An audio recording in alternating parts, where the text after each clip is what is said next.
Bueno, entonces, Lady, espero no estarme equivocando, ¿no? Porque ahora fijo y te quedó mal. Entonces, ingresamos a la página del DANE. Estadísticas por tema. Y Sí, las que necesitamos son de demografía y población. sí. Bastante ideas central. Vamos a demografía y población. Y entonces vamos a darle, bueno, proyecciones de población, nacimientos y defunciones. ¿Qué necesitas? ¿Las proyecciones, los nacimientos o el No, saldo neto? las proyecciones no, porque ya las proyecciones las tengo. Y de hecho, bueno, digamos que hay una opción en donde me da solamente lo que es Ay, proyecciones. Lady, pero no estoy compartiendo pantalla. Qué loca. Ya empecé, ¿cierto? Si no, o sea, yo necesito el histórico de ejemplo de los últimos 50 años de Bogotá, por decirlo así. Ok, mira dónde me metí. DANE, Sociedad, Demografía y Población, ¿sí? Y me llevó a esto. Pero Sí, entonces, Lady, espérate. ¿Necesitas el histórico de qué? o sea, necesito el crecimiento demográfico que ha tenido Bogotá en los últimos 50 años. Ok, ok. Espérame porque yo creo que yo la vi en estos días. Vamos a ver aquí donde dice el crecimiento, nacimientos y defunciones. Metámonos por aquí. Porque dado el caso, Lady, tocarías que lo hallaras. Que lo hallaras. No, o sea, yo sé que sí, o sea, pero es que, o sea, la verdad, en esa sí no me metí información histórica. En esa no me metí porque no caí en cuenta. Sí, toca que te metas, mira, dado el caso, digamos que la ecuación que te permite balancear el cambio de la población es, entonces, población en un momento específico es nacimientos menos defunciones más saldo migratorio neto. Sí, esos son los componentes. Ven a ver, miremos acá en el 98, ¿qué hay? Nacimientos. Mira, es que por departamento de ocurrencia, por área sexo y departamento de ocurrencia. Esto dice Sí, que es desde el 98. Espérate a ver. porque de hecho Mire, estaba buscando en la Secretaría de Planeación Distrital y pues sí, digamos que ahí ya encontré un dato más detallado. este es 98, este es 1998. Hace 50 años, ¿en qué año estábamos? 2021 menos 50. 2070, dice que 2070, 71. 1971. 1971. Sí. En el 71. Aquí están en el 98. Yo creo que yo los vi en estos días de funciones, información histórica, microdatos. Ven a ver si nos podemos meter por aquí. Estadísticas vitales desde el 79. Porque, digamos, Estamos, yo encontré, digamos, los cambios demográficos por periodos, desde 1923 al sí, 71, del 72 al 84, del 85 al 2007, del 2008 al 2018, que fue cuando hicieron el censo. Pero entonces volvemos al punto, está de forma global, es decir, está solamente lo que corresponde, o sea, está todo Colombia. Y pues yo de hecho, yo toda bonita, eso monté tablas, gráficas, de todo. Y me dice el profe, no señora, es que usted está viendo todo el bosque o está viendo solamente un arbolito del bosque. Y yo pues el hmm, arbolito del bosque. Y me dice, por eso, y entonces yo para qué quiero todo el dato de Colombia. Pues sí, o sea, es bueno tenerlo ahí, pero tenemos que ir al detalle, tenemos que ser más específicos. en Entonces, de Bogotá. ahí en adelante me metió una peina. Mm, Ven, es que yo creo que está por aquí. Yo creo que está por aquí, pero si quieres ahorita lo buscamos. Ahorita lo buscamos, porque sí, yo recuerdo que sí lo vi, porque es que mira que aquí estoy abriendo un archivo que no responde. ¿Qué se hizo?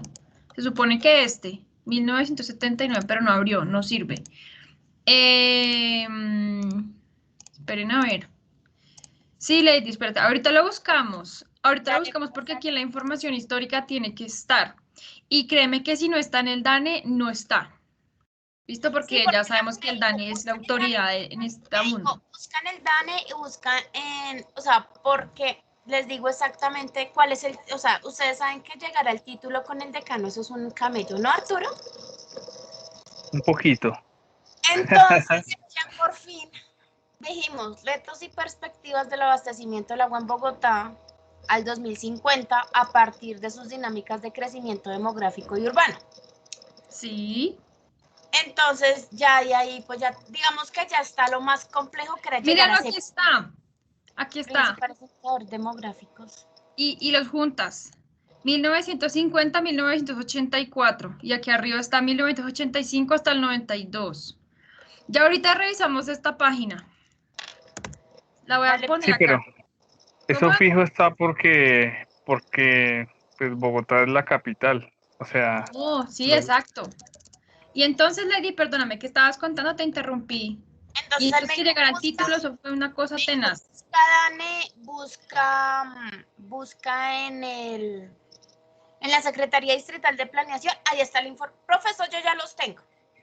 Ay, Lady, Usted me estaba entonces. diciendo.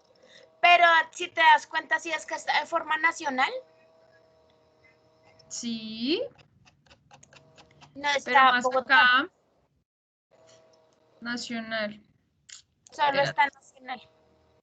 espérate. Fecundidad nacional, Ahí por sexto están todos nivel. los datos nacionales. ¿Sabes qué pasa, Lady? O sea, si no están acá, quiere decir que ellos antes no levantaban información a nivel departamental. Y si no está en el DANE, Lady, no hay cómo encontrarlo. Mira, aquí fue cuando ellos empezaron, nivel Y nacional y puedes departamental. creerlo, ya encontré, o sea, digamos que entonces empecé a buscar así por internet, así como cuando uno se pone y busca y busca y busca. Sí. Ya que no adivinas en dónde encontré el cuadro perfecto, la gráfica perfecta, en donde ¿Dónde? está la información en Wikipedia. No, Lady, no. Claro, o No sea, puede ¿qué ser. estoy haciendo? Estoy buscando, acorde, como ahí ellos a mí me muestran la bibliografía, o sea, de dónde sacaron la información para montar Sí, esos datos. sí. Entonces, eso es lo que estoy buscando. Acorde a esas páginas que ellos enuncian allá, entonces así mismo para yo poder buscar en esas páginas y poder verificar. Pero, o sea, Uy, me dio tanta risa. pues Mira, toca ahí que ahorita nos, dice nos mención dejes ver esas poblacional. páginas. Toca que Profe, nos dejes ver las páginas porque hoy por allá y son bien piratas. no, sí, sí, sí. de hecho, no, de hecho, profe, tienen ahí referenciado la Secretaría de Planeación Distrital, tienen el DANE, tienen la información que está de información geográfica del Censo Nacional de Población y Vivienda del 2018. O sea, digamos que tienen unas buenas referencias. Entonces yo estoy buscando sobre esas referencias para Lady, poderlo. pero mira que acá los encontré desde el 86, el crecimiento. Pero date cuenta que son las... Ay, La tasa de Eso sí son, crecimiento. Esta es la tasa de crecimiento que de la tiende a haber población. crecido bastante. Desde el 85, Lady, te faltaría encontrar solamente unos daticos. Vamos a ver cómo se ha portado. ¡Uy! Dios mío.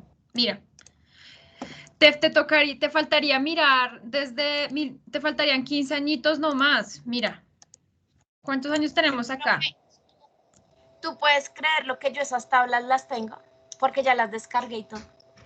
O Y sea, tengo, entonces, perdón la expresión, tengo uno de avestruz así de grande. pero no, sino que de pronto no las habías abierto todas. Sala y dice, Y Ay, yo Lady, sé y cosas. complétala con la del 2018, 2019, 2020 y ya te quedan faltando solamente 5 añitos. Listo, perfecto. Oigan, profe, tú a mí siempre me abres los ojos. Muchas ¿Será? gracias. Pues te voy a mandar esto. Te voy a mandar esto. Es Sí, esto. profe, ahí al chat el link y yo me pongo juiciosa y ahorita le hago. ¿Dónde está Pero no, entonces? tengo uno ya avestruz, si ya se dieron cuenta, ¿cierto? unos 5, unos Ay, 5. Lady. Ay, Lady. Sí, ya solamente sería que buscaras, pero pira Lady, porque de pronto tienes una investigación súper bien hecha y te pones ahí a bajar datos X de Wikipedia y le quitas toda la veracidad y la seriedad. Ay, se No, salió feo, Lady. donde yo vaya y le ponga ahí a su referencia a Wikipedia, yo creo que ese señor me quita la cabeza. Le da un infarto. Lady, mira, te voy a mandar este pantallazo aquí también. Este pantallazo aquí porque eso aquí te salió feo. Entonces te voy a mandar el pantallazo del indicador que debes abrir, porque este título aquí quedó como con colores, quedó feo. Entonces no se ve bien. Bueno, y Arturo, y cuéntanos tú cómo vas, Arturo. ¿Cómo va, cómo va el hospital? El hospital bien, profe, estos días los turnos un poco pesaditos, pero bien, el transporte, imagínate que tenía la moto en revisión y hoy tuve que coger Transmilenio, pero Ay, no. la verdad sí, uy, yo me sentí como una tristeza cuando vi las estaciones vueltas Ay, nada, qué vidrios rotos. pesar, qué pesar, qué pesar. Y, y creo que sí hace falta como un poco de orden, porque de verdad que si no llegamos a un punto donde inicien a robar y atracar a la población que nada tiene que ver con la situación, ¿no? Sí, porque además se está legitimando el vandalismo de una manera absurda. O sea, tú pones como, por ejemplo, qué pesar que han dañado las estaciones de Transmilenio y te dicen, no importa, pero es que han matado a gente, que no sé qué, o sea, están como legitimando eso. O sea, ya no está mal visto pegarle a un policía, ya no está mal visto tirar una piedra a un local, ya no está mal visto dañar los Transmilenios, porque pues no, es que no hay forma de que nos escuchen. O sea, y sí, yo por ejemplo en estos días puse y en Facebook como por ejemplo un video de una estación del Museo Nacional súper destruida y un estudiante que es todo progre, que pues yo ni siquiera lo conozco, pero un día me agregó de la otra universidad, me dijo que no había ningún problema con que hicieran eso, que porque, habían matado a muchos jóvenes, que no sé qué, que eso era nada en comparación a lo que había hecho el gobierno. Y yo dije, es que aquí no estamos hablando de que esté bien o mal matar a alguien, o sea, matar a alguien ya hemos por sentado que está mal hecho, ¿sí? El problema es que estamos atentando contra el transporte de las personas que necesitan llegar a la casa, contra, contra una parte de la sociedad civil que está trabajando, que está intentando salir adelante y las personas están teniendo que llegar a pie a sus casas. Yo tengo una amiga que está llegando todos los días a pie al trabajo y a pie a la casa otra vez. El vecino de Lady que nos contaba, un vigilante que llega, ya 3 horas caminando para llegar a la casa y luego 3 horas para llegar al trabajo, o sea, no, muy difícil. Entonces, no, es que han hecho Está, cosas peores. Dime. sí, está terrible porque yo salí confiado a la estación detrás de mí, cerrada, entonces tuve que caminar más y yo dije, no, pero pobre gente todos los días en esta situación terrible. Sí, Además, además porque pues eso también ayuda a dar la estocada final a los empresarios, sobre todo a los pequeños empresarios, porque pues los grandes empresarios como los dueños de Olímpica y todos estos almacenes grandes no se ven afectados, ellos siguen funcionando normal. no, pero El igual problema, también.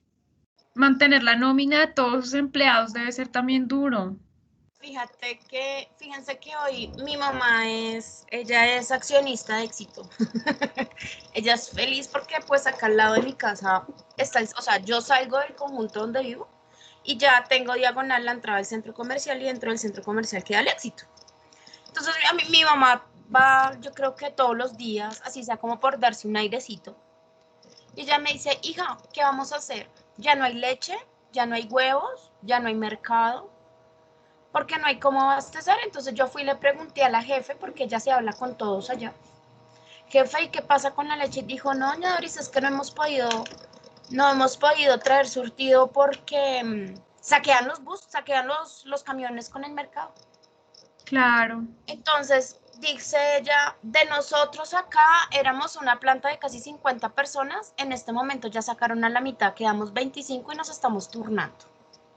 Mm, Porque en medio de todo, pues obviamente la gente ya no tiene con qué comprar, entonces están disminuyendo las ventas y por ende entonces al disminuir las ventas van a disminuir el personal. Y es personal que trabaja como una cajera, como un mm. empacador, como un organizador, que se ganan un mínimo. Pero eso no lo están viendo allá afuera. O sea, sí, o sea, muy bien, tumbaron la reforma, wow. tumbaron la reforma de salud que ayer dijeron, súper guau. Pero vengan, están afectando al pueblo, o sea, nos están dando cuenta que nos están empobreciendo más. O sea, es que parece que, y ejemplo, ayer, lo que yo les digo, yo no veo noticias de televisión porque me parece que dicen las cosas como no son. Yo sigo muchas cosas en Twitter y en Instagram, entonces un periodista, ni siquiera era casi un chileno, cogió y eso fue anoche en la revuelta de las Américas, porque anoche las Américas también estuvo terrible. Entonces llamó a un grupo y le dijeron, vengan ustedes, ¿por qué están? ¿Cuál es el problema? O sea, denon su argumento. No, pues es que tenemos que pelear por los derechos de nosotros. Y yo, ¿pero cuáles son sus derechos? No, es que son nuestros derechos. Sí, señor, yo sé que son sus derechos, pero argumenteme cuál es su protesta, cuál es su pelea. No tienen argumentos. No, es que Uribe es un matón y Uribe está haciendo esto y Uribe está haciendo lo otro. Pero eso no es un secreto, eso no es un secreto de que Uribe en muchos aspectos nos jodió, sí. Pero ¿cuál es su argumento fehaciente para estar acá haciendo vandalismo, generando vandalismo? Porque anoche quemaron 17 buses entre Transmilenios y SITPs. Entonces, ¿qué dijo ayer Transmilenio? Qué pena, si las cosas siguen así, nosotros ya no vamos a poder operar más. Todos los conductores y todo el sistema va a quedar en quiebra porque no vamos a tener cómo poder responder. Entonces, ¿qué va a generar? Más pobreza. Pero toda la gente, digamos, hoy salieron el 26 y el 28, otra vez vamos a protestas y otra vez esto y otra vez lo otro. Venga, señor, porque no buscan la forma de mediar las cosas, o sea, busquen la forma de dialogar, ¿cierto? Digamos lo otro, que se meta de por medio otras personas, digamos como Santos y como Petro.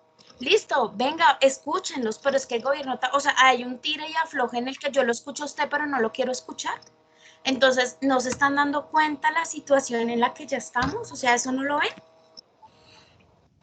Sí. Entonces es muy triste, es muy triste. Sí, y Arturo, estabas diciendo algo de los pequeños empresarios, ¿qué es lo que estabas diciendo? Es que los pequeños empresarios en realidad durante la pandemia y durante este paro son los que han sufrido y se han quebrado definitivamente porque lo que te decía, a pesar de que los grandes almacenes o las grandes empresas disminuyeron sus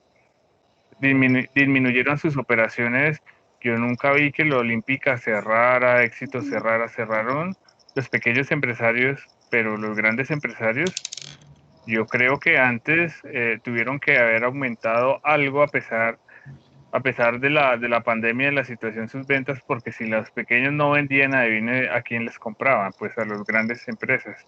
Además que estas grandes empresas, obviamente, al ser tan grandes, tienen la facilidad de adaptarse también y hacer ventas. La mayoría ya estaban listas para hacer ventas por internet.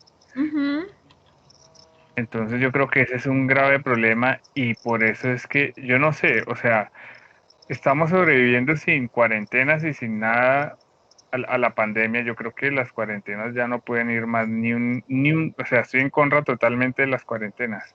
Claro, claro, porque además miren que si ustedes se ponen a ver el crecimiento, bueno, yo no sé Arturo que trabaja en el medio, pero el crecimiento de los contagios para el mundo, o sea, lo que yo decía el otro día, vale más el derecho a la protesta que al trabajo. Y el mundo de gente que ha salido a marchar y a juntarse y a respirarse encima a todos y los contagios siguen en 500, las muertes siguen en 500, 450, 430. Entonces yo digo, pues si puede ser ese mundo de gente a reunirse y a hablar y a gritar, pues uno puede entrar a una tienda común y corriente a comprar, ¿no? Pues no pasa nada. Entonces yo tampoco estoy de acuerdo con más cuarentenas, porque inclusive ya unos grandes almacenes, bueno, grandes entre comillas, almacenes también ya están con problemas. O sea, yo hoy leía una noticia de Huevos Quiques que tuvo que sacrificar 400 gallinas. Y la gente juega de risa en Facebook. Yo decía, esto no da risa. No da risa. Por ejemplo, Standard Poor's ya le bajó la clasificación a Colombia en cuanto al tema de la inversión, que tan seguro es invertir acá. Entonces ya nos bajaron también. Y vamos, yo la verdad estoy pues muy triste también porque tarde o temprano ya se va a empezar a evidenciar más, así como Lady dice en el éxito. O sea, en otros sitios ya se va a empezar a ver mucho más. y los campesinos, por ejemplo, que ellos son la primera parte de la cadena de distribución. Es que la gente cree que está perjudicando a los ricos, a los terratenientes del país. Pues no, porque también hay gente con su terrenito cultivando, con sus gallinitas, que no las está pudiendo sacar.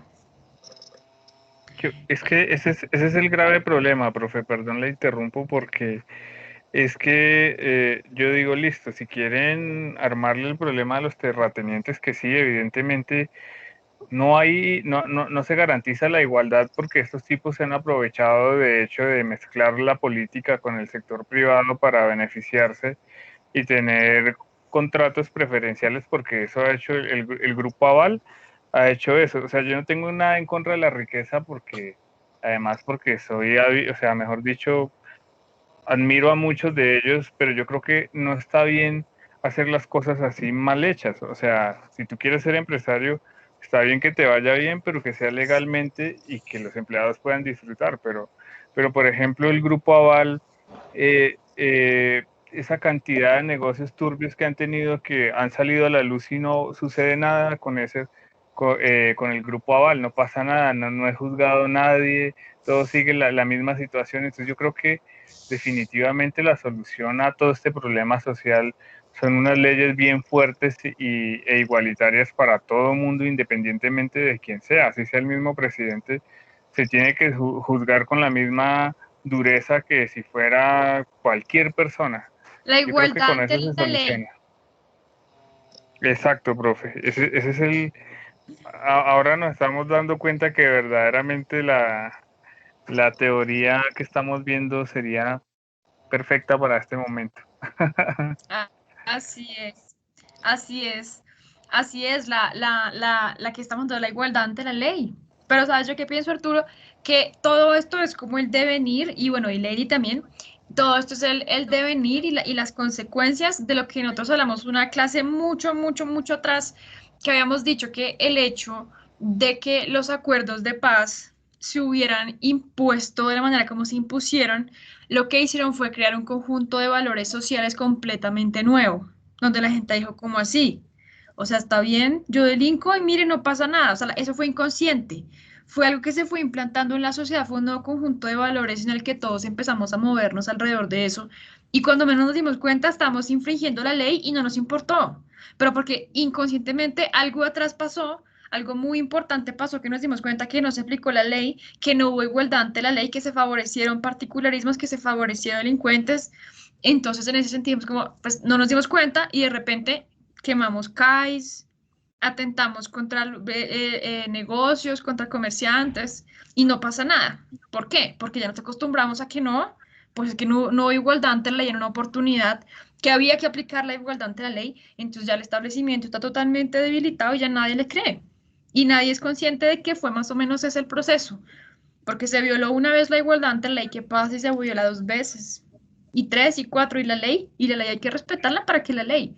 Entonces, si no hay una ley que nos garantice un mínimo de uniformidad de conducta, ya lo hemos visto, no hay un orden social posible, porque a mí nada me garantiza que mi libertad individual va a estar protegida, a mí nada me garantiza que yo puedo ejecutar mis planes con confianza cotidianamente, porque no sé quién me vaya a hacer daño. Entonces me cohíbo, no hago, no ejerzo mi libertad, no coopero, entonces me voy retirando y me voy retirando y queda la sociedad desierta de la aplicación de libertades individuales y cada uno en su casa guardaba muerto del susto y un costo de oportunidad de interacción entre la gente perdiéndose. ¿Por qué? Porque no sabemos si nuestra libertad individual está protegida. Y ese es un problema bien importante. Ese es un problema bien Sí, importante. Entonces, sí, si eso ven es que verdad, Hayek, profe. si ven que sí tiene sentido lo que leímos, que otro dice, no, pero eso ¿cuándo? Ahora es que lo estamos viendo nosotros. Ay, bueno, no sé si Eh, quieres añadir algo, Arturo, dime. Que lo interesante sería, o sea, cómo poder aplicar el modelo, porque, o sea, en estos momentos yo creo que cuando se toca a fondo es el momento ideal de hacer los cambios, Pero es que yo porque creo que hemos no hay tocado nada que fondo. perder. Yo sí tengo mucho que perder, Yo sí tengo que perder. Bueno, ustedes también tienen mucho que perder. Todo lo que han estudiado, lo que han construido, tienen mucho que perder. O sea, en Colombia Pues somos sí, 48 millones. ¿Y cuántos nos tienen paralizados?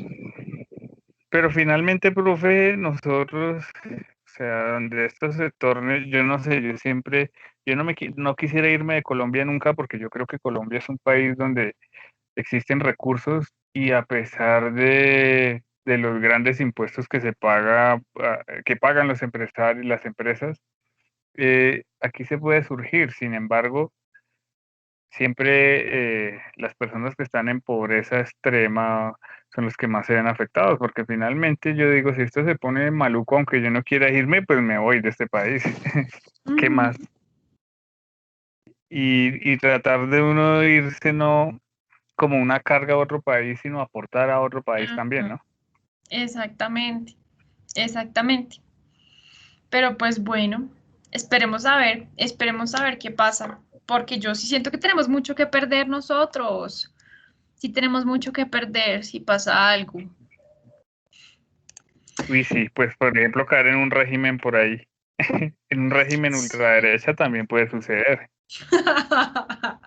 Ay, Arturo, puede pasar también. Eso es, sí, Todos los extremos son malos, todos los extremos son malos.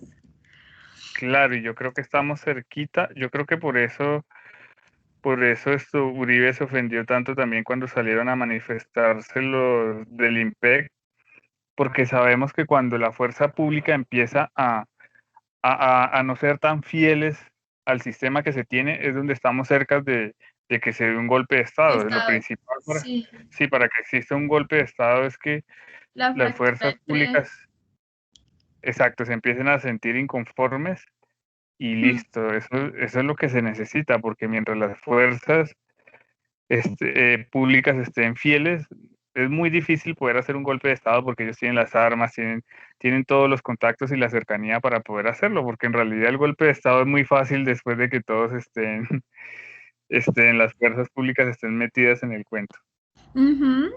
Entonces es más fácil hacer el golpe de estado a Petro que a Duque. Petro como hablaba muy Sí, mal de las fuerzas militares. claro, eso sí es verdad. Que llegue Petro para que lo tumben, entonces, decimos nosotros. Bueno, no sé, Lady, Pues, ¿qué opina de Petro? pues, pues yo no soy seguidor de Pedro, la verdad, pero estaría dispuesto de pronto, o sea, no me gusta la parte de que es darle muy duro a los empresarios y obviamente si quiero ser empresario eso no me conviene. Ujú. Pero, pero de pronto estaría dispuesto a ver otro sistema, a ver qué es lo que va a ocurrir, porque llevamos mucho tiempo con un sistema de ultraderecha, porque es ultraderecha el que hay en Colombia. Uribe es ultraderechista. ¿Qué Y ultraderecha? Ultraderecha sí, Hayek. Esta no, gente lo que es son unos intervencionistas ahí falsos, pues sí, amalgamados, matrimonio eso también es, punible.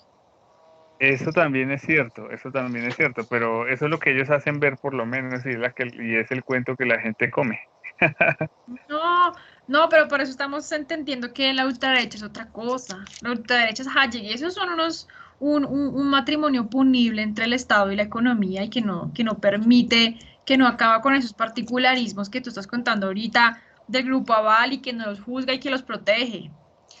Pero bueno, sí, mucha gente dice, pero es que ¿cuánto tiempo llevamos en Colombia con el neoliberalismo? Y digo, en Colombia no hay neoliberalismo, en Colombia no hay libre mercado. Entonces, no podemos decir que no ha funcionado del todo porque no lo hemos podido tener. No lo hemos podido tener, no lo hemos podido tener. Entonces, cuando dicen es que lleva mucho tiempo, yo digo, bueno, no voy a entrar a discutir eso porque siento que tengo que traer otros ejemplos históricos y tengo que conformar bien mi argumento para decirle en Colombia no hay neoliberalismo, no hay libre mercado, en Colombia hay otra cosa. ¿Sí? Pues Pero igual, es que pero, sí, es sí como dicen, en Colombia hay como un narcoestado más bien. mm, Eso sí lo creo. Exactamente. sí, Porque así es. digamos un meme que ayer curiosamente posteé. ¿Por qué Duque mandó a que le abrieran todas las vías y que no pueden bloquear más las vías? Pues porque no tiene vías para coger y trastear la coca de un lado al otro. Ay, tan Dicho. mala, tan mala, No, Lady. pues porque Papito Uribe cogió y le dijo, bueno, necesito, mijo, que desaloje la vía porque la coca, ¿qué? Entonces Pero me igual, mira imagino que mandó dizque a levantar todo y siguen ahí con las vías tapadas. porque resulta, profe, que los gobernadores de cada departamento, digamos, en ejemplo, el de Cundinamarca, mi amiguito Nicolás cogió y le dijo, no, qué pena, yo no voy a permitir que a lo maldita sea vayan a levantar a la gente. Hay que entrar a dialogar con ellos y mirar y hablar con ellos y decirles, bueno, qué es lo que está pasando. Y entonces se llega a un consenso y se abre la vía.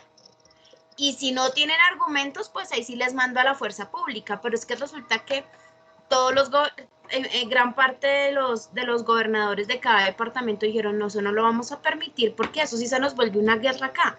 Y van a haber más muertos y más masacres y más de todo. Entonces tenemos que hacerlo con pausa.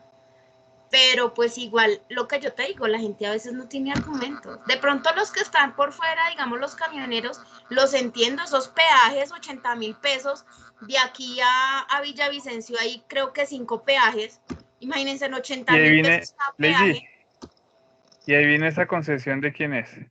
Pues de mi amiguito, Eso de eso nuestro es del grupo, eso es del grupo Aval. exacto. Sarmiento Angulo maneja, es que por eso digo, Acá lo que mal, el tenemos es un problema. gobierno de terratenientes que solamente quieren el dinerito, no les interesa nada más.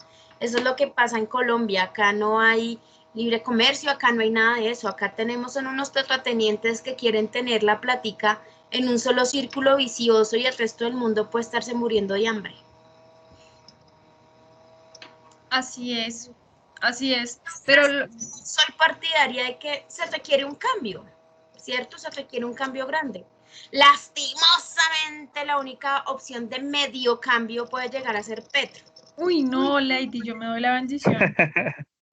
Profe, Qué susto. pero es que créeme que Uribe no va a ser la solución. Y es Uribe o es Petro. Y ahí sí, o sea, ni No, por no, tiene que haber más opciones, Lady. Tiene profe, que haber pero más opciones. el pueblo es ignorante. El No, yo pueblo es muy espero que haya más ignorante. opciones.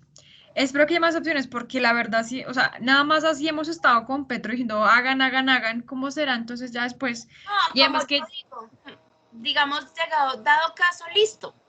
La gente cogió y dijo, queremos un cambio, vamos a votar por Petro, votaron por Petro. ¿Tú crees que lo van a dejar gobernar? no, igual Lady, no. Imagínate que cómo va a recaudar Petro todos los recursos que necesita para cumplirle a la gente todo lo que le está Le toca prometiendo. montar una reforma tributaria, obligatoriamente tienen que montar reforma tributaria y ese mal le va a dar duro a los empresarios como está diciendo Exacto, Arturo. O sea, es así de exacto. sencillo. Y va a desmotivar que la gente, que como no va a permitir que los empresarios recojan las utilidades también, ellos que van a decir, no, pues yo no puedo trabajar a pérdida si no quiero poner el ejercicio de mi libertad a merced de esta persona. Entonces, no, me voy, no trabajo más en esto. Y se genera desempleo, se genera otra vez la misma disminución del crecimiento de la economía, o sea, no es por ese lado. Así como estaba pensando Arturo ahorita, yo sí digo, yo no hablo mal de los pobres porque de allá vengo. Y no hablo mal de los ricos porque para allá voy, dice. Entonces, así es. O sea, yo no hablo mal de los pobres porque de allá vengo, ni mal de los ricos porque para allá voy. Entonces, uno dice, no, o sea, hay que dejar que la gente pues se gane a partir de lo que hace y recoja los beneficios del ejercicio de su libertad, ¿no? Digo Es yo. que yo creo que lo mejor que le puede pasar a este país es que se muera Uribe y el resto, y que miren entonces a ver qué van a hacer. Y Petro también.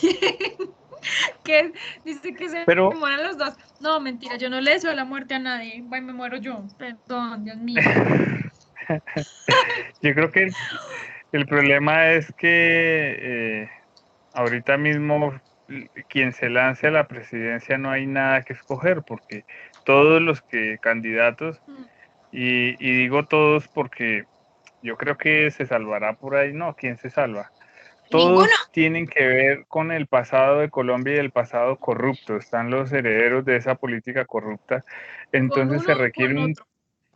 se requiere Exacto. un cambio total, o sea, cambiar a todos y elegir a personas del común que tengan las habilidades para estar allá y que y mirar a ver qué sucede, pero pues obviamente ya sabemos que los que están ahí, los que se van a lanzar, tienen su pasado, Pastrana, toda esa familia. No, eso no. La única sería es que se lancen y el pueblo diga no ninguno. Pero eso no va a suceder. No creo, pero ¿por qué lo ponemos tan terrorífico? Esperen, es que esto está muy brillante. Parece que mi computadora está muy brillante y me están fastidiando los ojos. No sé, pero esperemos que la persona que se lance en verdad no sea ni de un lado ni de otro. Ahora, Pero, ¿quién va a profe, querer enfrentarse con este pueblo? pero es que fíjense algo. Dime. El que se lanza a la presidencia, ya cuando se lanza, ya tiene deudas, porque la campaña que hacen, por ejemplo, Sarmiento Angulo patrocina la campaña, la de Duque la patrocinó, y yo la vez pasada, o sea, uno con calma revisa los documentos que exponen, hay documentos firmados por ellos y documentos donde se relacionan verdaderamente y se meten en la política y ponen allí a los presidentes. O sea, si usted era, por decirlo, no era torcido, hablándolo Ya lo coloquialmente, es. ya tiene que serlo porque le patrocinaron su campaña y usted tiene un favor que tiene que pagar. ¿Y cómo más va a llegar a la presidencia si no es con campaña? Así es, así es. Entonces, mira que esas cosas son las que uno dice, no, es que el que gana como presidente ya tiene deudas con empresarios, supuestamente. Y eso no se corresponde con el libre mercado. O sea, eso no se corresponde con la libertad económica. Porque hay que particularismos, preferencias, favoritismos hacia alguien. Es que tengo que pagarle a esta persona un favor que me hizo. Entonces, eso ya rompe con el esquema y eso ya no es ni derecha ni izquierda, eso ya es un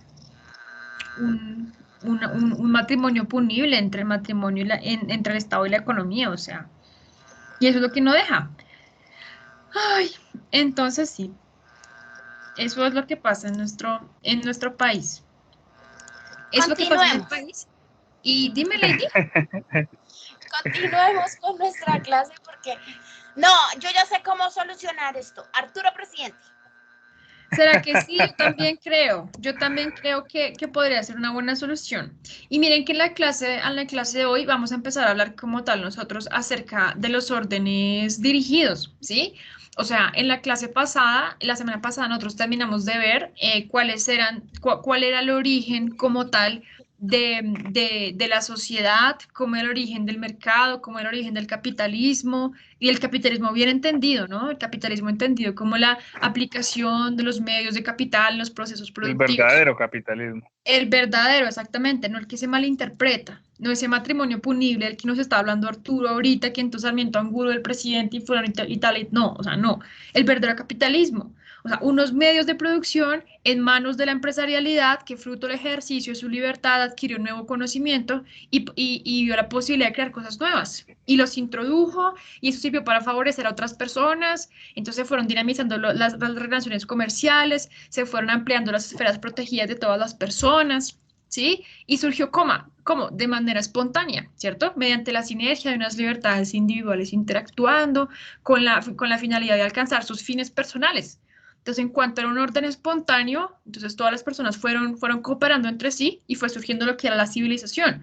Fue surgiendo lo que era la sociedad, como la división y combinación del trabajo, cómo surgió el mercado y bueno, ya cómo surgió todo lo que tenemos hasta ahorita. Y en medio de ese mercado y ese surgir, vimos el surgimiento del papel moneda como una manera de facilitar la intermediación de las transacciones, ¿sí? La inmediatez, para poder hallar las bases de los mutuos ajustes. Entonces vimos que el dinero como tal había surgido, el papel moneda como tal, había surgido como consecuencia de volver los métodos tradicionales de intercambio como el trueque en especie, víctima de la eliminación selectiva de las costumbres y que gracias al surgimiento del papel moneda y a la expresión de ese papel moneda en una misma unidad de medida común para todos, como la moneda nacional, es posible cuantificar nuestras valoraciones subjetivas en los precios. Y gracias a que podemos cuantificar esas valoraciones subjetivas que tenemos en los precios, es que podemos canalizar los recursos productivos hacia las diferentes ramas que existen. Entonces, ¿qué terminamos diciendo nosotros? Que el mercado, guiado por los precios, o sea, los precios como un sistema para organización de mercado son la mejor manera de responder en una economía a las tres preguntas fundamentales: de qué se produce, cómo se produce y para quién se produce. Entonces, ¿por qué un empresario se puede mantener en un mercado donde no hay intervenciones? Pues porque gracias al devenir democrático del mercado, porque como consumidores vamos y votamos cada que gastamos un pesito de nuestro salario en un empresario específico, estamos otorgándole un voto, le estamos diciendo, me gusta lo que estás haciendo, me gusta el ejercicio de tu libertad, me gusta cómo satisfaces mis necesidades, síguelo haciendo. Entonces, en cuanto a las utilidades que les otorgamos, son un mensaje que le enviamos los consumidores a los empresarios, ellos pueden seguir enfrentando los costos de producción. Y si enfrentan los costos de producción, quiere decir que pueden hacerse con los recursos que necesitan para producir lo que la gente les está pidiendo que produzcan. Y es una manera de irlos canalizando. O sea, los recursos están aquí, o sea, están libres, están en el ambiente, en la naturaleza, pero ¿quién va a poder tener acceso a ellos? Pues quien pueda efectivamente cubrir los costos de adquirirlos. Y los puedo adquirir, ¿por qué? Porque satisfago necesidades y los consumidores me mandan ese mensaje cada que me otorgan utilidades, cada que dan un pesito de su salario en un producto que yo ofrezco. Entonces, ¿no se mantiene quién? Pues el que efectivamente no satisface de la mejor manera las necesidades de los consumidores. Entonces, en ese sentido, habíamos concluido la clase anterior que el mercado guiado por el sistema de precios, cuando se permite cuantificar nuestras valoraciones subjetivas en esos precios, es la mejor manera de asignar los diferentes recursos en las diferentes ramas productivas. Entonces, son escasos y tenemos que elegir qué vamos a producir. Entonces, ¿qué producir? Lo que los consumidores quieren. ¿Cómo producir? O sea, combinando qué medios de producción y en manos de qué empresario, también lo sabemos mediante el sistema de los precios. ¿Y para quién producir? Entonces, las personas que efectivamente estén en la capacidad de ejercer ese derecho al voto en el mercado. Y la parte más difícil de digerir, dijimos que era, ¿qué garantiza que yo pueda ejercer un voto en el mercado? Pues la posición alcanzada en el sistema de la división del trabajo. ¿Qué tantas iniciativas pongo yo? ¿Qué tantas capacidades de las que yo poseo pongo al servicio de los demás para esperar de ellos una contraprestación? Gracias al avance de la civilización en dinero, ¿sí? Que me permita facilitar la inmediatez de mis transacciones. Entonces decíamos, lo que hace que una sociedad efectivamente sea más próspera que otra, lo que hace que una sociedad le garantiza ejercer el derecho al voto en el mercado a los ciudadanos, ¿qué es? Pues que efectivamente se puedan ofrecer esas oportunidades para que la gente cree empresa, para que genere empleo, para que salga adelante mediante la puesta en marcha de sus propias iniciativas, ¿sí? Para que desate fenómenos que gracias a la cooperación y a la cooperación y a la intermediación entre personas, pues pueda generarse nuevos órdenes sociales que permitan que la economía crezca. Entonces, eso es lo que garantiza.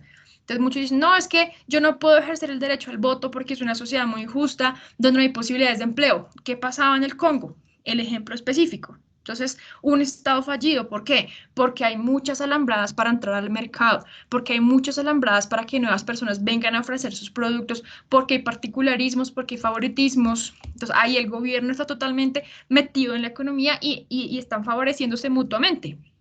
Entonces, por eso es que otra gente no puede florecer, no puede poner en marcha sus iniciativas, no puede hacer ejercicio de su libertad, porque no están las condiciones puestas para eso. Entonces, en ese sentido, no crea empresa, no genera empleo, no genera nuevos productos, bienes y servicios, limita la esfera protegida de las personas, ¿sí? Y por ahí derecho, entonces también les impide ejercer votos en el mercado. Entonces, así es complicado y por eso Hayek nos había dicho, lo que hace que lo que una sociedad libre puede ofrecer es la posibilidad de encontrar una ocupación adecuada a los propios talentos. Y en cuanto cada uno pueda encontrar esa ocupación, pueda encontrar su puesto en el sistema de la división del trabajo, pues va a poder esperar contraprestación de otros, ampliar su esfera protegida, dinamizar el mercado, el orden social, la economía, ¿sí? Entonces eso era lo que terminamos viendo en la clase anterior. Pero yo les quiero preguntar, nosotros vimos todas estas diapositivas, ¿cierto? Estas. ¿Ustedes sí también de la pantalla? ¿O no? Sí, profe. ¿Cierto que nosotros vimos esto? Espérame, me acuerdo. No, Sí. profesas, no. No. ¿No? Y yo ya echándoles aquí el cuento. Yo diciéndoles de todo y no les había contado esto. Quedamos en la conclusión número 8. Ah, sí, porque la conclusión número, entonces ya les mostré esto. Que las críticas contra el capitalismo no eran contra el capitalismo, sino sí, eso contra... sí. Ah, entonces sí, entonces sí ya se habían mostrado estas.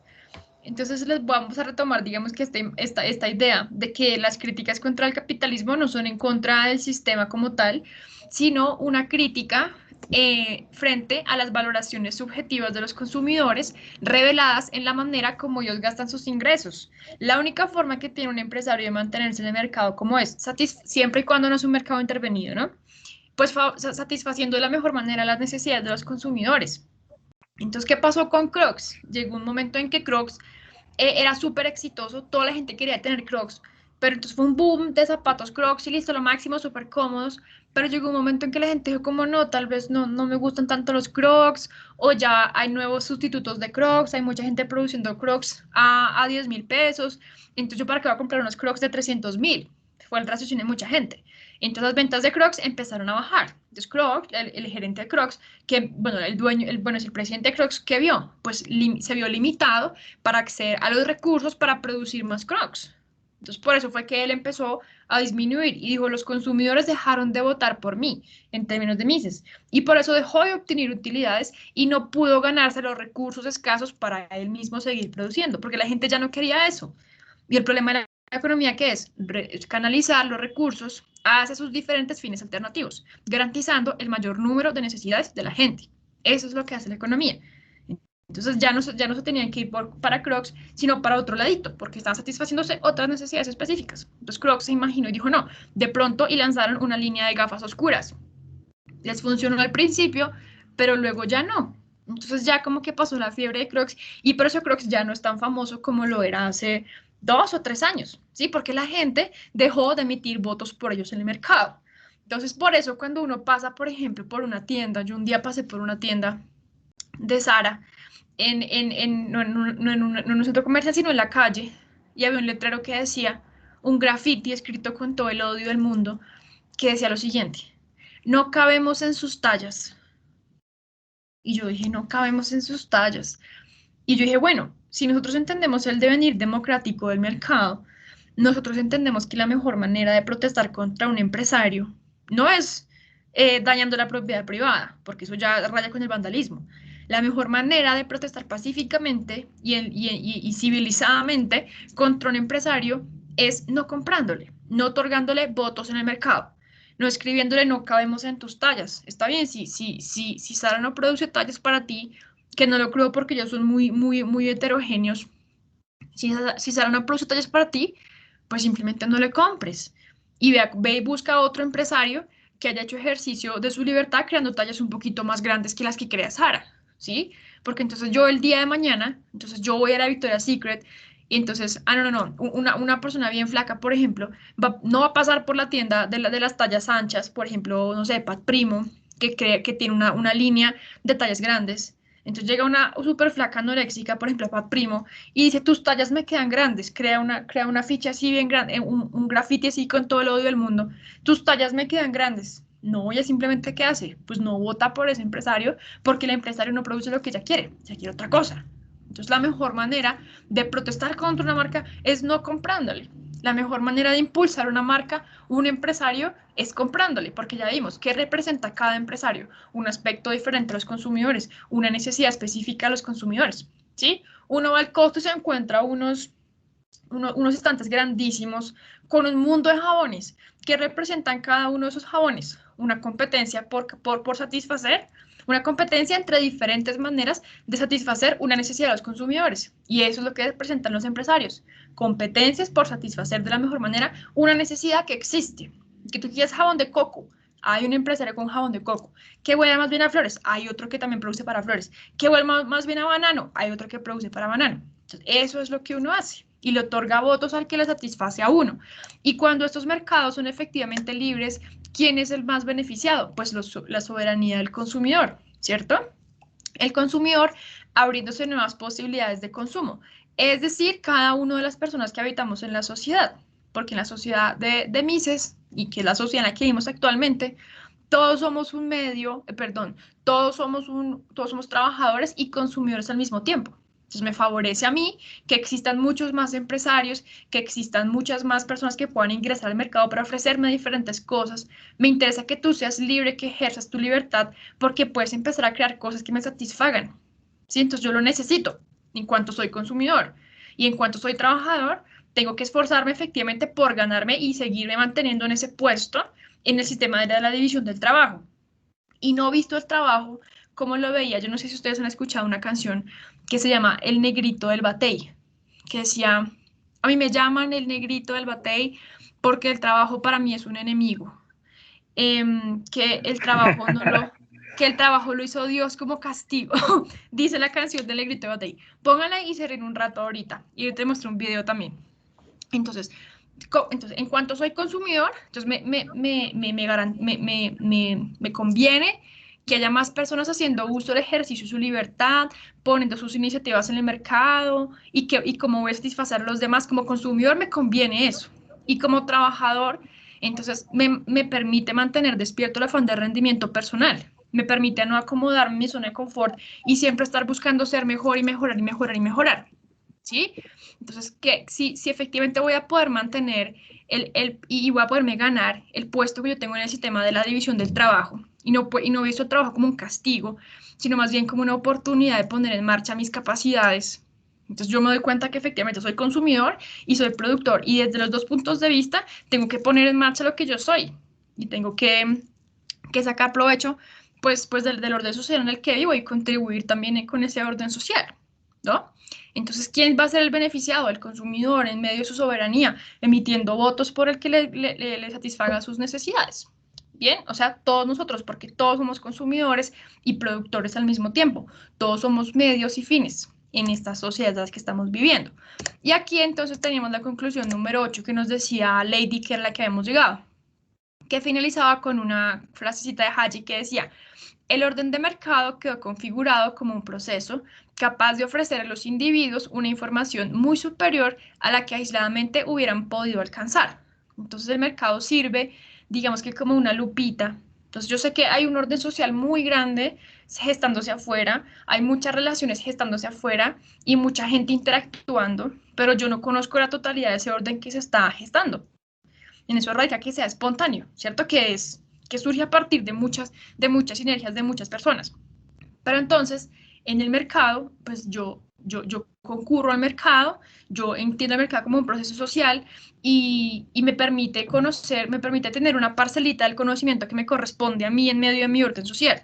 Está bien, yo no puedo captar todo lo que está pasando afuera, todo lo que se está produciendo afuera, todos los que están comprando afuera, no, yo puedo tener un pedacito de un orden social que me corresponde a mí, a partir de donde yo me muevo. Y entonces en ese mercado, pues yo puedo efectivamente derivar la información que necesito para organizar pues mi vida en términos económicos, ¿sí? Entonces esta conclusión 8 era como el cierre, por decirlo así, de lo que habíamos hablado sobre los órdenes espontáneos como tal, ¿sí? Entonces, en la clase de hoy, a partir de la clase de hoy, lo que vamos a trabajar son los detractores de estos órdenes espontáneos, que son como tal los órdenes dirigidos. Recuerden que las primeras clases hablamos que los órdenes espontáneos se llamaban praxis, ¿sí? Entonces los griegos los llamaban praxis y los dirigidos se llamaban cosmos. Entonces ya vamos a empezar a hablar hoy como tal de los dirigidos. Entonces, ¿cuál era la diferencia entre los espontáneos y los dirigidos? La complejidad, ¿cierto? Entonces los espontáneos, ¿por qué se decían que eran espontáneos? Porque surgían sin necesidad de que se les hubiera atribuido una finalidad específica antes de concebir ese orden. ¿Por qué? Porque si el orden espontáneo no lo ha concebido nadie previamente, no está al servicio de la consecución de un objetivo previamente establecido. Porque para que haya un objetivo previamente establecido, tiene que haber un ordenador que dice, esta ficha va acá, esta ficha va aquí, esta ficha va aquí. Porque el ordenador pues pone las fichas donde él le conviene para que se genere lo que él espera obtener de ese orden, ¿sí? Entonces, ¿cuál es más complejo, el espontáneo o el dirigido? El espontáneo porque surge a partir de muchas interacciones que no se saben a qué equivalen la suma de aportes individuales. Y resulta luego una cosa gigante que todos dijeron, bueno, ¿y en qué momento todos los fenómenos que desatamos llegaron a esto? En cambio, el dirigido es menos complejo porque sirve a la consecución de un orden, de una finalidad previamente establecida. O sea, yo ya sé qué se quiere conseguir con esto y a partir de ahí no se mueve, no se sale. El orden no se sale de esto. La finalidad que le impongo se mueve en este perímetro y no se sale de aquí porque lo que tiene que resultar es esto. ¿Y por qué es esto? Porque yo voy a organizar y yo lo concebí de esta manera. ¿Listo? Entonces, como tal, es el tema que vamos a dar la clase hoy.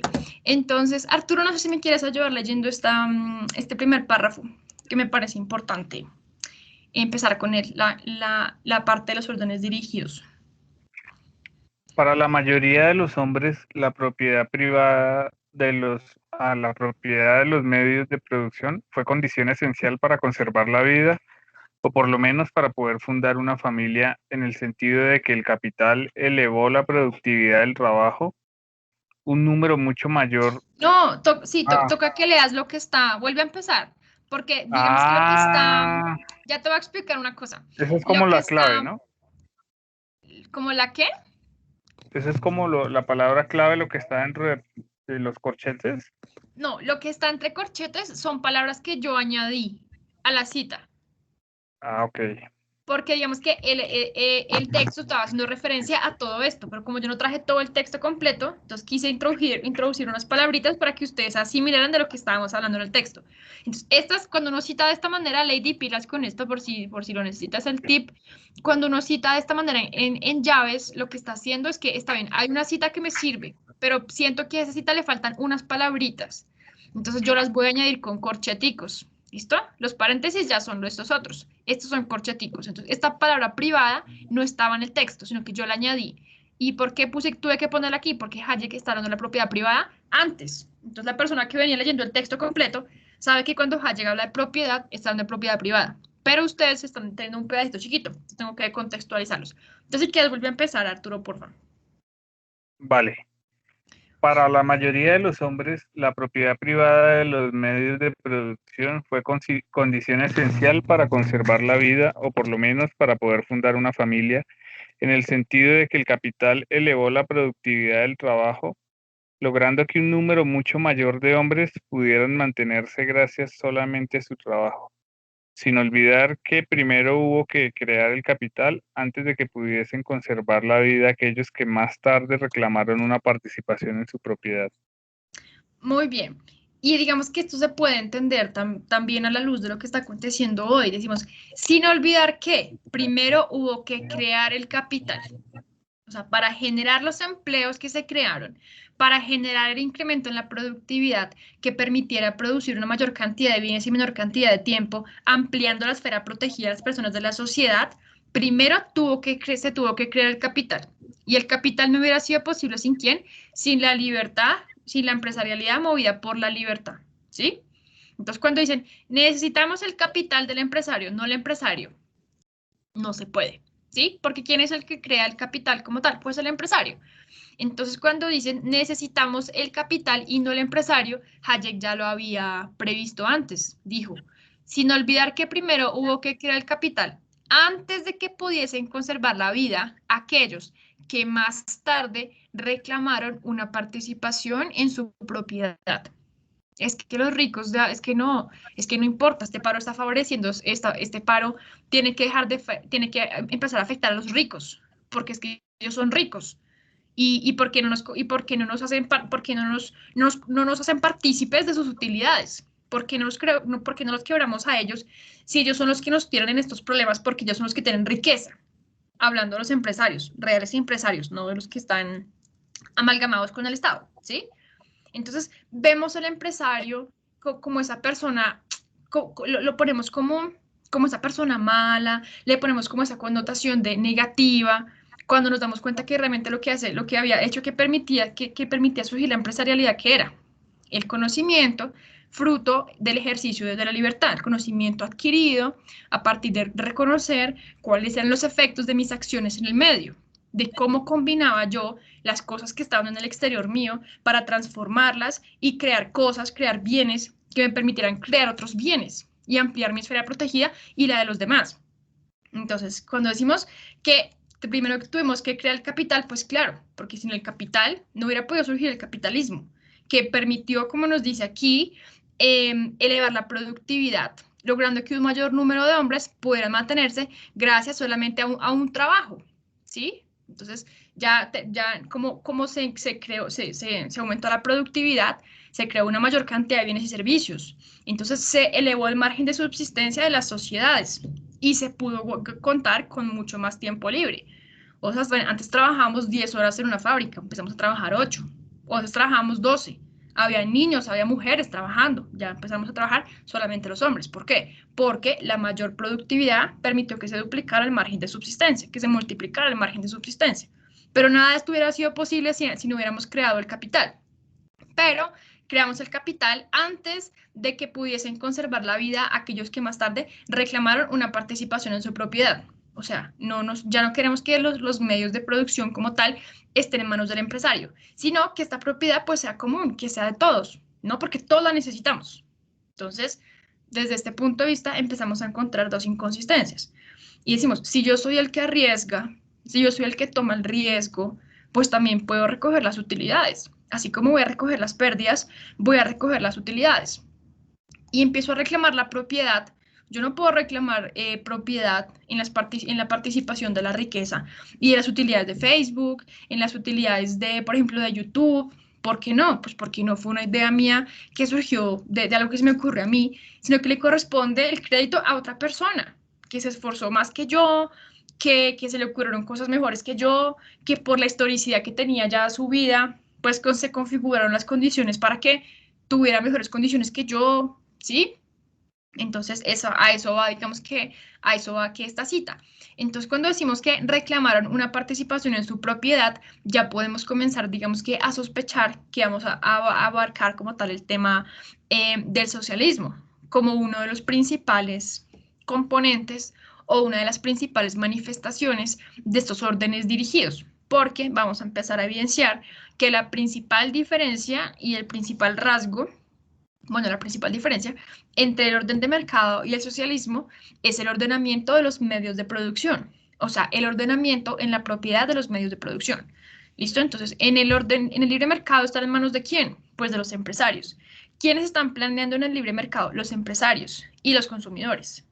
¿Dónde están en manos de quién están los medios de producción en el socialismo? En manos del Estado, ¿sí? ¿Quién está planeando en el socialismo? El Estado.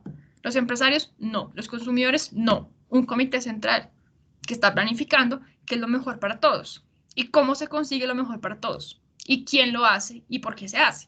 ¿Listo? Entonces, ¿quién está planeando? El mercado a partir de la empresarialidad de los empresarios y de los consumidores, reflejando sus valoraciones subjetivas en los precios y emitiendo votos en el mercado, o el Estado. Entonces, ¿quién le va mejor planeando? ¿Quién logra solucionar el problema económico como tal? ¿Listo? Entonces, con eso empezamos a hablar de el término del constructivismo social. Entonces, yo quiero preguntarte, Lady, cuando yo a ti te hablo del constructivismo social, ¿tú qué piensas? ¿Eso suena bien, suena mal, como positivo o negativo? ¿A qué suena constructivismo social, Lady? Y vamos a poner por aquí la nota de Lady.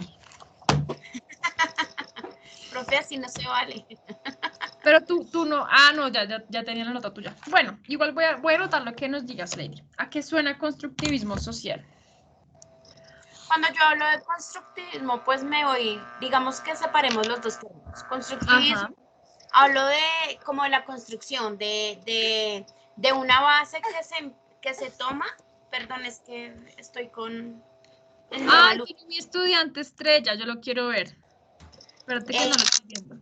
Hola, Jerónimo. Ay, divino, me encanta, Lady. ¿Es tan lindo? Mi estudiante estrella. ¿Tan lindo? ¿Me está mirando? Mira acá. Ay, tan lindo, se está riendo. Qué lindo. Bueno, mi estudiante estrella. Bueno, Lady, entonces, ¿qué constructivismo? Cuando yo hablo de constructivismo, digamos, separo términos. Entonces, constructivismo me voy al tema directamente ligado a la construcción, a unas bases, y que de ahí yo empiezo como a formar algo, como a, bueno, pues que valga la redundancia, a construir, ¿cierto? A crear unas bases para que se empiece como a generar algo, como, por decirlo así, una bola de nieve. Entonces empieza a construirse desde una bolita muy chiquita y sigue dando vueltas y sigue dando vueltas hasta que pronto termina en algo muy grande, o como pasa con un edificio. Entonces, si hablamos de constructivismo social, yo creo que ya es más como el tema de cómo se forja una sociedad, de cuáles son las normas, de cuáles son las leyes que hacen que esa sociedad funcione. quieto, papá, que hacen que esa sociedad funcione, que hace que tenga como un, como por decirlo así, como un deber ser, por decirlo así. Entonces yo lo vería desde ese punto de vista. Un deber ser de la sociedad. De la sociedad. Listo. Y Arturo, cuando hablamos de constructivismo social, ¿cómo aquí suena eso? Ay, mira, estamos en clase. Complementando lo que dijo Lady, yo creo que el constructivismo social tiene más o tiene que ver precisamente con esas bases que permiten la evolución de la sociedad eh, y la generación, yo creo que como de un nuevo conocimiento por ahí, pero que muchas veces se facilita mediante algunas herramientas que precisamente las brinda la sociedad y el libre mercado. Ok, listo, listo, muy bien. Aquí voy a tomar unas ideas que me llamaron la atención. Dice, construcción de unas bases sobre las que se levanta algo. Y si estamos hablando de la sociedad, entonces podríamos, si estamos hablando de constructivismo social, podríamos completar la respuesta a la ley diciendo construcción de unas bases, y aquí está lo que nos dice Arturo, la palabra bases, ¿cierto? Sobre las que se levanta algo. Entonces, un deber ser, o sea, ¿cómo debe ser esto? ¿Sí? Arturo, ¿cómo relacionarías estas definiciones que acabo de dar con lo que dijimos acerca de la naturaleza de los órdenes dirigidos? ¿Sí? Dijimos que la complejidad de los órdenes dirigidos estaba dada de acuerdo a su creador, ¿sí? Porque, decimos, se ordenan las cosas para conseguir un fin específico. Y en cuanto a esas órdenes, esas cosas se organicen de acuerdo a cómo lo hace el creador del orden, el fin que se busca resulta, ¿sí? ¿Cómo relacionas este concepto que te acabo de dar del orden dirigido con lo que dijimos del constructivismo? La construcción de unas bases sobre las que se levanta algo o sobre las que se levanta un orden social, ¿sí? Porque esa es una buena definición. Construcción de unas bases sobre las que se levanta un orden social. O sí, sobre las que se levanta un orden social. ¿Cómo relacionarías esta definición con lo que acabamos de hablar de los órdenes dirigidos? No sé, profe, estoy pensando, porque es que no sé por qué lado tomarlo, porque Por el que eh, quieras. sí, claro, pero es que, profe, por ejemplo, el constructivismo social, mm, ahí tengo una duda porque estamos como, ahí llegamos a la diferencia entre el libre mercado y ya mirando por el otro lado está el socialismo que es dirigido por un orden central, ¿no? Que dice qué hacer, Por un cómo comité planear. central. Ujú. Ajá. Entonces no sé si ese constructivismo social sea dirigido precisamente por ese comité central o tenga que ver con el libre mercado. ¿Tú qué crees? ¿Hacia dónde te inclinas más? Sí, mira aquí la definición que nos dio la idea era construcción de unas bases. Porque yo creo que Construcción. eso tiene que ser más encaminado por el lado del socialismo, porque lo otro es un orden espontáneo que simplemente se va organizando precisamente por el mercado. Ujú. No sé si me Por equivoco. acciones humanas interactuando entre ellas. Por, Sí, por individualidades alcanzando fines personales. sí. Mientras que pues, se construyen esas bases, pero mediante la dirección en ese caso, del comité central. Exactamente. Ahí lo que los dos han dicho nos ayuda a encaminarnos perfectamente y a delimitarnos y a encuadrar por qué este título se dice constructivismo social. ¿Cuál es ese punto de convergencia entre el orden dirigido y el constructivismo social? Que hay una concepción de hacia cuál es el fin que debemos movernos, ¿sí? Hay una concepción del orden que se debe lograr, ¿sí? Entonces, constructivismo social y orden dirigido son básicamente lo mismo, ¿sí? Porque decimos construcción de unas bases sobre las que se levanta algo. Entonces, si yo construyo algo, es porque hay una mente que está construyendo y está organizando la sociedad, porque consideramos que tiene que haber, que se debe alcanzar una finalidad concreta. ¿Y quién determina cuál es el orden que se debe alcanzar? La voluntad constructivista. podemos decirlo así, o la mente generadora del orden, la mente que dice, este aquí, este aquí, este aquí, los pongo aquí y resulta esto otro, ¿sí? Entonces, esa es la definición. Entonces, constructivismo social hace referencia ¿cómo podemos llamar esto? A la arrogancia, por decirlo así, no a la arrogancia, no, sino, ¿cómo era que lo llamábamos? Bueno, digámoslo por ahí mientras me acuerdo del término, a la intención que se tiene de organizar el orden social a partir de un fin preconcebido, ¿sí? Entonces, si yo conozco cuál es el fin, yo conozco cuál es el medio, ¿sí? Y si yo soy una mente constructivista, una mente organizadora, entonces sé qué posición tiene que ocupar cada una de las personas en el orden social para alcanzar el fin que yo estoy diciendo que se debe alcanzar, porque yo me imagino que este es el fin al que debemos apuntarle y sé qué posición debe ocupar cada uno de los individuos en el orden social para alcanzar ese fin. Y no se puede mover, o sea, ya como yo organicé, valga la redundancia, el orden, organicé las posiciones iniciales de todos en el orden, entonces ya sé hacia dónde se van a alcanzar y no se puede, y no se pueden configurar esas posiciones iniciales, porque es que si se reconfiguran las posiciones iniciales, el resultado cambia. O sea, el fin al que estoy apuntándole ya no va a surgir así, porque se cambiaron las posiciones de los individuos. En cambio, mientras se mantengan en la posición que yo les puse y haciendo lo que yo les dije, se va a alcanzar el fin que yo tengo en mente como constructor del orden, como creador de este orden. Pero si se me desconfiguran las fichas, resulta un fin diferente al que yo tengo. Entonces no me conviene que se reconfiguren las fichas, sino que esas fichas confíen en que el orden que yo establecí, en que la finalidad concreta que predije para ese orden, les convenía a ellas también.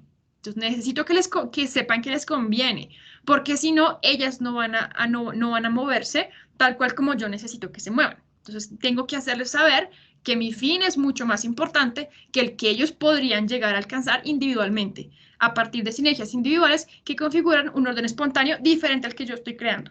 Entonces, me conviene que estén quieticos. Bueno, quieticos no, siguiendo las posiciones que yo les otorgo en el orden. ¿Listo? A eso hacemos referencia como tal con el constructivismo social. Entonces, por esto decimos que son los detractores de los órdenes espontáneos, porque no dejamos que surja el orden a partir de sinergias de individualidades interactuando, de libertades individuales, sino de un fin preconcebido, de unas posiciones iniciales que yo asigno y que no deben modificarse en cuanto tiene que alcanzarse la finalidad que yo estipulé. Si esas posiciones cambian, ya no se alcanzan lo que yo quiero y no tiene sentido el orden. Que no tiene sentido el orden porque no alcanza la finalidad que se le atribuye, ¿sí? Entonces, decimos que, hablando en el terreno, digamos como tal, de los órdenes sociales y de los órdenes económicos, dentro de estos detractores de los órdenes espontáneos, están los principales exponentes de la planificación económica. ¿Y quiénes son? Pues tenemos dos principalmente. Bueno, tres. El primero de ellos, pues, es el socialismo, el segundo es el intervencionismo y el tercero es la justicia distributiva, ¿sí? Cuando uno habla de la justicia distributiva, uno dice justicia distributiva. Es lo mismo que uno decir justicia social. Es lo mismo que uno decir, bueno, sí, justicia social, dejémoslo así. O estas palabras, uno dice que aquí no hay justicia distributiva y uno pregunta, bueno, ¿y qué es justicia distributiva? Cuénteme a ver. Y muchas personas pueden, ¿y qué es justicia social? Defíneme justicia social. Entonces, muchas personas se toman como caballito de batalla este término de justicia distributiva y justicia social para abanderar muchas causas que no tienen nada de justas, que no tienen nada de sociales, ¿sí? Y ya vamos a abordar más adelante ese tema, ¿listo? Entonces, estas tres corrientes, vertientes o manifestaciones de planificación económica son los principales exponentes del constructivismo social. Entonces, vamos a irlas, digamos que viendo clase a clase en qué consiste cada una de ellas. Entonces, inicialmente en la clase de hoy vamos a trabajar sobre el socialismo. Y habíamos dicho que el principal contraste que establecía con el orden de mercado era el ordenamiento en la propiedad de los medios de producción. Entonces ya no van a estar en manos del sector privado, de la empresarialidad, fruto del ejercicio de la libertad y del conocimiento adquirido, sino que van a estar en manos del Estado, ¿sí? Entonces, decimos que el procedimiento, el proceso mediante el cual llegamos a pedir la propiedad privada de los medios de producción es que existía, espérense, voy a soltar aquí para que ustedes vean estas partecitas acá. Existía una idea específica de justicia social. Entonces, el mismo término, justicia social. ¿Y qué es la justicia social? Pues empezamos a ver que fruto de la propiedad de estos medios de producción habían surgido algunas desigualdades, ¿no? Entonces, habían surgido unas personas que habían podido acumular riqueza, había unas personas que habían ampliado mucho más que otras su esfera protegida, ¿sí? Teniendo los medios de producción, los medios, los bienes que necesitaban para volverse cotidianamente, estaban mucho más fácil al alcance de ellos que de los demás. Entonces nos dimos cuenta que estos medios de capital que se habían empezado a introducir en los procesos productivos nos habían hecho desiguales, nos habían hecho desiguales, eso es todo, ¿sí? Pero entonces recordemos que, y sonaba muy difícil, y por eso tenía que quedar tan claro al principio, que la desigualdad era una cosa inherente al progreso y que sonaba súper difícil, pero uno decía, pues claro, para que el progreso es el conocimiento de lo desconocido, de lo que no conocemos, de lo nuevo. Y por qué y cómo se surgen las cosas nuevas, pues a partir de poder encaminar las propias acciones a la consecución de los propios fines y encontrar nuevos medios para alcanzar los propios fines, ¿sí? Y si en medio de, esos, de buscar esos medios surgían herramientas que me hacían más productivo mi trabajo, pues entonces ya tenía algo nuevo. Y si tenía algo nuevo, entonces me estaba haciendo mejor que los demás, estaba recogiendo las utilidades de eso nuevo que había implementado, que había inventado, y entonces estábamos caminando hacia el progreso. ¿Por qué? Porque era algo que era desconocido para todos, pero que no iba a estar inmediatamente al alcance de los demás. Entonces creamos desigualdad, empezamos a avanzar hacia lo que no conocíamos, pero fuimos más productivos que otros, y había unos que sobresalieron más que otros. Entonces estas cosas no empezaron a gustar a algunas personas, ¿sí? Entonces, ¿qué fue lo que empezamos a decir? Si el fruto de la desigualdad es el ejercicio, es la propiedad, es el fruto de la desigualdad, es el uso de los medios de producción que hacen que algunos tengan más que otros, que hace que algunos se vuelvan como unos, que hacen que algunas personas tengan una mayor posibilidad de intercambiar con otras. Entonces, ¿qué intercambiaba, por ejemplo, el dueño de Ford? Pues vehículos por dinero, ¿sí? Entonces, esto había empezado a crear desigualdades. Entonces dijimos, no, pues entonces lo mejor es que lo que tenemos que hacer es confiscar esta propiedad privada. Entonces, si confiscamos esta propiedad privada, vamos a impedir que algunas personas la utilicen y si no la van a utilizar, pues hay algunos que no van a tener más que otros y no va a haber esa desigualdad. Entonces, lo que vamos a hacer es que la vamos a confiscar y una vez la tengamos confiscada, pues la vamos a redistribuir en partes iguales, ¿sí? Pero resulta que surgió un problema, surgió un inconveniente cuando hablamos de confiscación y redistribución en partes iguales. ¿Por qué? Porque nos dimos cuenta que no era posible, como tal, distribuir la unidad productiva en partes iguales. Entonces, era una retroexcavadora, por ejemplo. Entonces, ¿cómo redistribuimos esa retroexcavadora en partes iguales? ¿Cómo vamos a redistribuir una máquina de vapor en partes iguales? Entonces, si la redistribuimos en partes iguales, pues a lo mejor deje de funcionar, porque funciona es la máquina completa, ¿sí?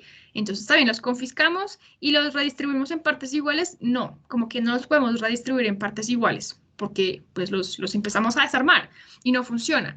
Entonces, la solución, ¿cuál fue? Poner que se iban a expropiar como tal los medios de producción y se iban a nacionalizar. Entonces, no iban a ser redistribuidos, no se iban a redistribuir en partes iguales porque surgió ese problema de que no se podía que todos tuvieran lo mismo, porque pues se arruinaba como tal el bien de capital.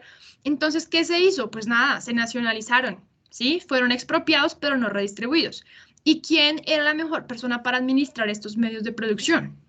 Pues los empresarios ya dijimos que no, porque los empresarios tenían en su mentalidad eso de querer tener más que otros, eso de querer ampliar la esfera protegida, y de hecho esa acumulación de riqueza, pues fue la que nos hizo querer quitarle los medios de producción. Entonces, ¿en quién vamos a confiar que va a ser la mejor persona para administrarlos? Pues el Estado, porque estamos confiando que el Estado puede planear mucho mejor que los consumidores y los empresarios, interactuando entre ellos. Entonces, vamos a decirle al Estado que nacionalice, que expropie como tal estos medios de producción, los nacionalice y los administre. Entonces, esto se dirigía hacia un concepto de justicia social que se decía que los medios de capital tenían que ser utilizados, decía, employment for use, not for profit, o sea, empleados para el uso, no para el beneficio.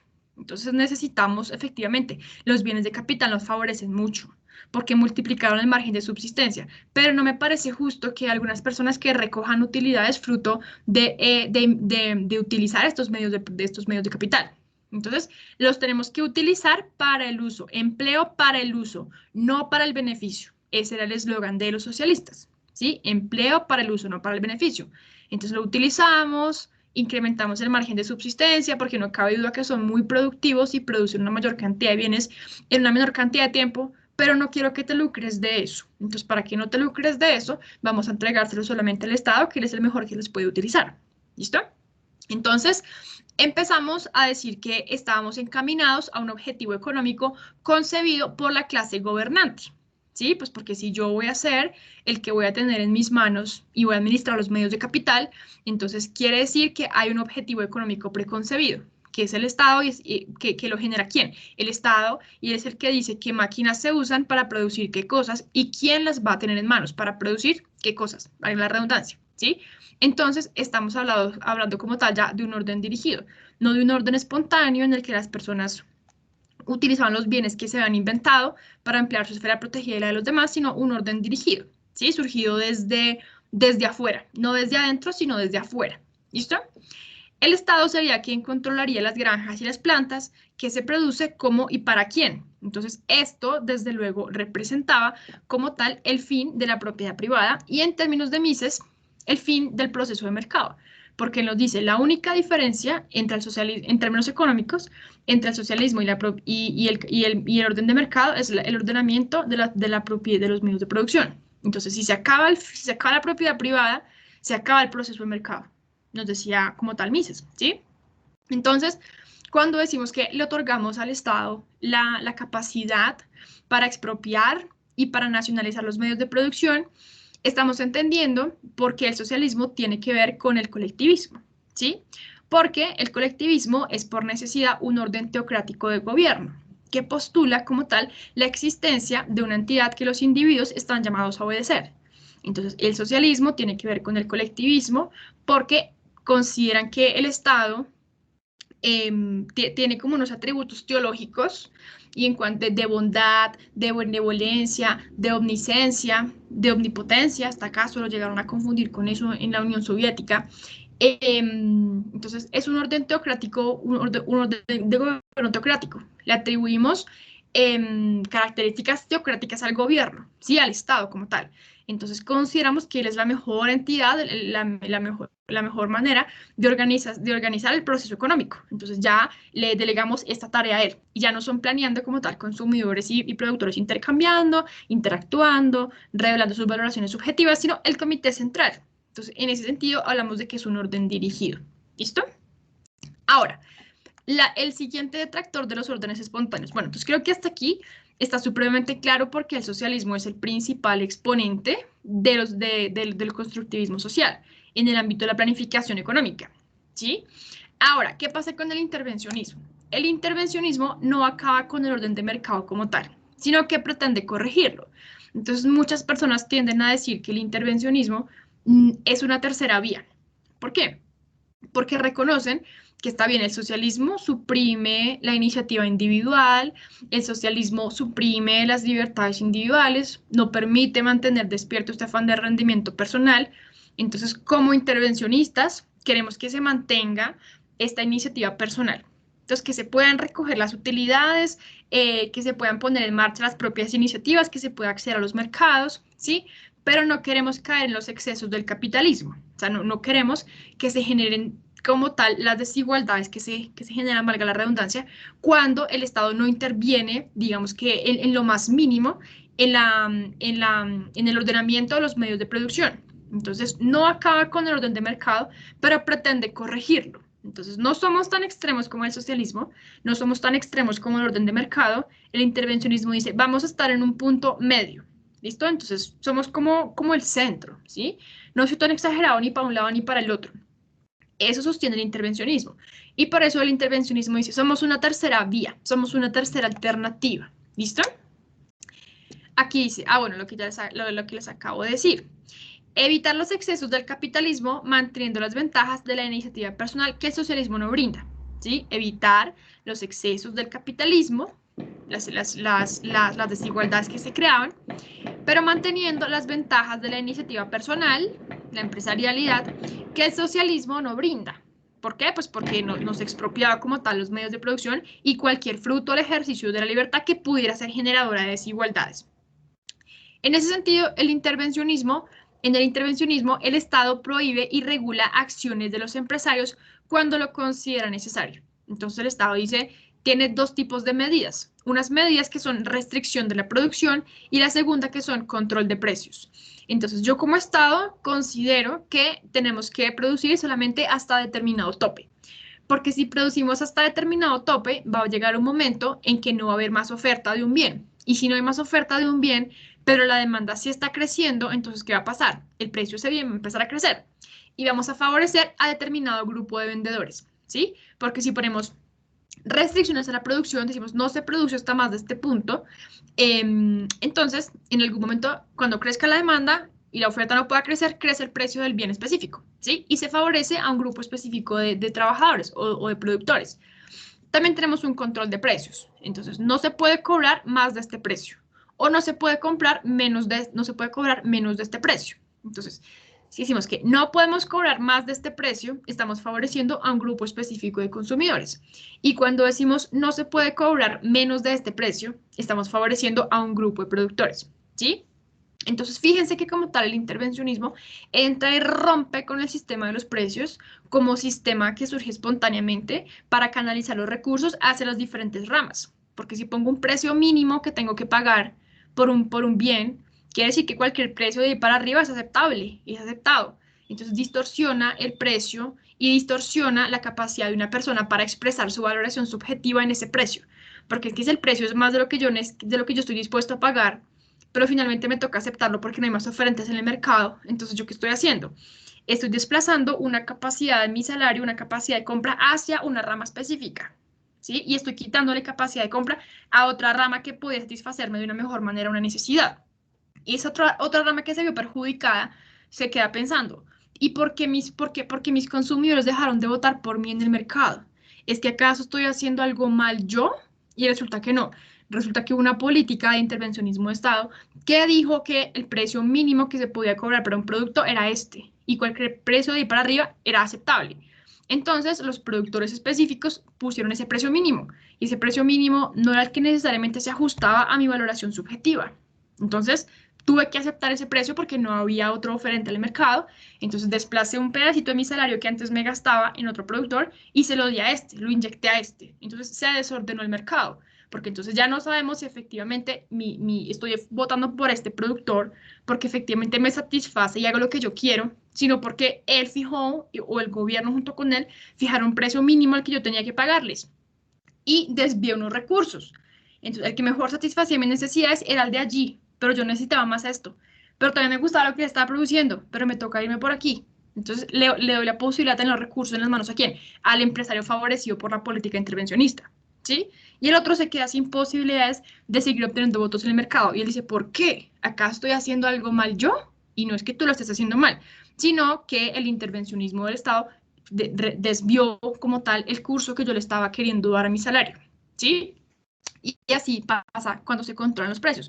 O sea, se distorsiona. Los empresarios quedan ciegos. Ya no se sabe dónde se está produciendo demasiado de una cosa o dónde se está produciendo demasiado poco, ¿sí?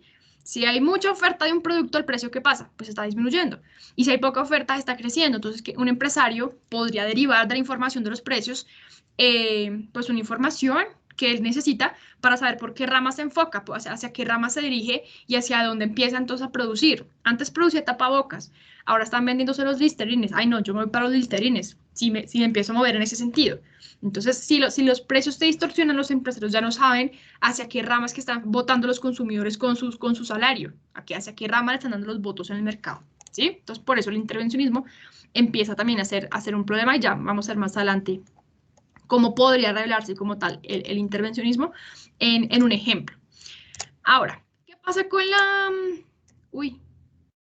Ya. ¿Qué pasa con la justicia distributiva? Que es la última que tenemos aquí, ¿sí? Entonces, la justicia distributiva como tal no trata con la propiedad de los medios de producción, sino con la redistribución de las utilidades que se derivan de su uso, ¿sí? Entonces, está bien. Tú como empresario tienes algunas utilidades que derivas del uso de los medios de producción, ¿sí? Pero resulta que yo entiendo que tengas tus utilidades, pero considero que se deben redistribuir, ¿sí? Debemos redistribuir esas utilidades que tú tienes. Tú tienes en propiedad los medios de producción, listo, utilízalos y deriva utilidades de él, pero garantízame una participación en esas utilidades. Entonces, con que tú me garantices una participación en tus utilidades, entonces ya estamos camino hacia la justicia distributiva. Y justicia distributiva suena muy bonito, ¿no? Suena bonito porque pues dice justicia y redistributiva, o sea, hay que redistribuir algo que está siendo injustamente distribuido, ¿no? Entonces, eso es lo que se entiende como justicia distributiva.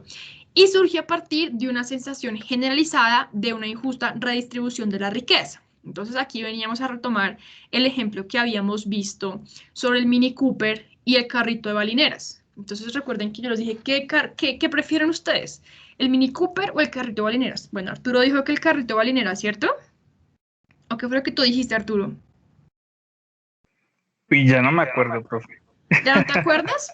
Creo que Lady No. sí montaba a Jerónimo en el Mini Cooper. Creo que Lady sí lo montaba en el Mini Cooper. Entonces, ¿qué pasaba? Dependiendo de las circunstancias. Dependiendo de las circunstancias. Listo. Entonces, ¿qué pasaba?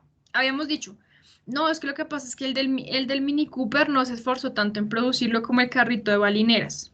Entonces, la distribución de la riqueza no corresponde a los méritos de las personas que la obtienen. ¿Quién tiene más méritos? El que crea el Mini Cooper que se demora una semana entera en crear ese Mini Cooper, perdón, el que crea el carrito de balineras que se demora una semana en crear ese carrito de balineras y le cuesta trabajo crear ese carrito de balineras, o el Mini Cooper que se produce en serie, ¿qué tiene más mérito? Ya habíamos dicho que si pudiéramos juzgar el mérito, diríamos, no, pues el carrito de balineras le costó más esfuerzo. Pero recuerden que habíamos dicho que juzgar el mérito objetivamente no era posible, porque juzgar con base al mérito implicaba que nosotros teníamos que conocer las oportunidades que esa persona había tenido, las oportunidades que aprovechó o que dejó pasar, como para decir quién se merece más que otra persona que pase esto.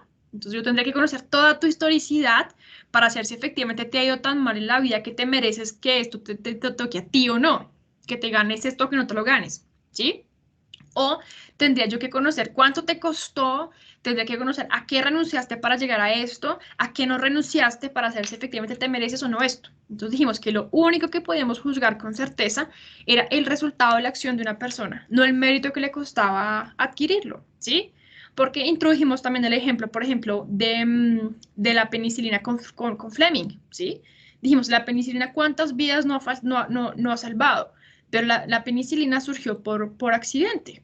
Y el hecho de que la penicilina haya surgido a partir de que Alexander Fleming se fue de vacaciones y dejó unas muestras en un laboratorio allá afuera, no hace que sea un descubrimiento menos valioso que otro. Entonces, no, menos valioso que si se hubiera pasado todas las noches mirando a ver cómo crea la penicilina y cómo y cómo y cómo. O sea, se esforzó, se haya esforzado o no se haya esforzado, que nos interesa que surgió la penicilina.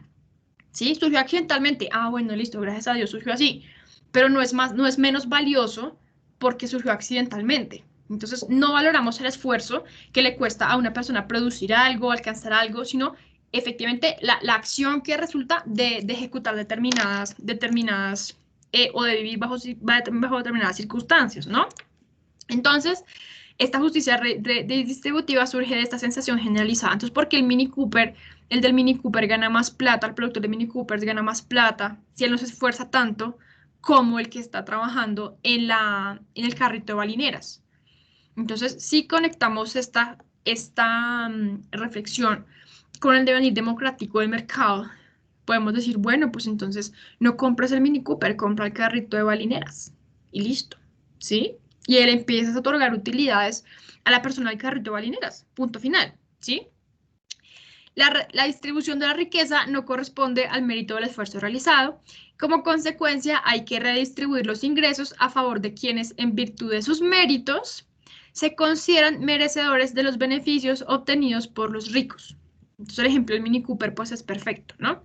Entonces, me cuesta mucho más el carrito de balineras.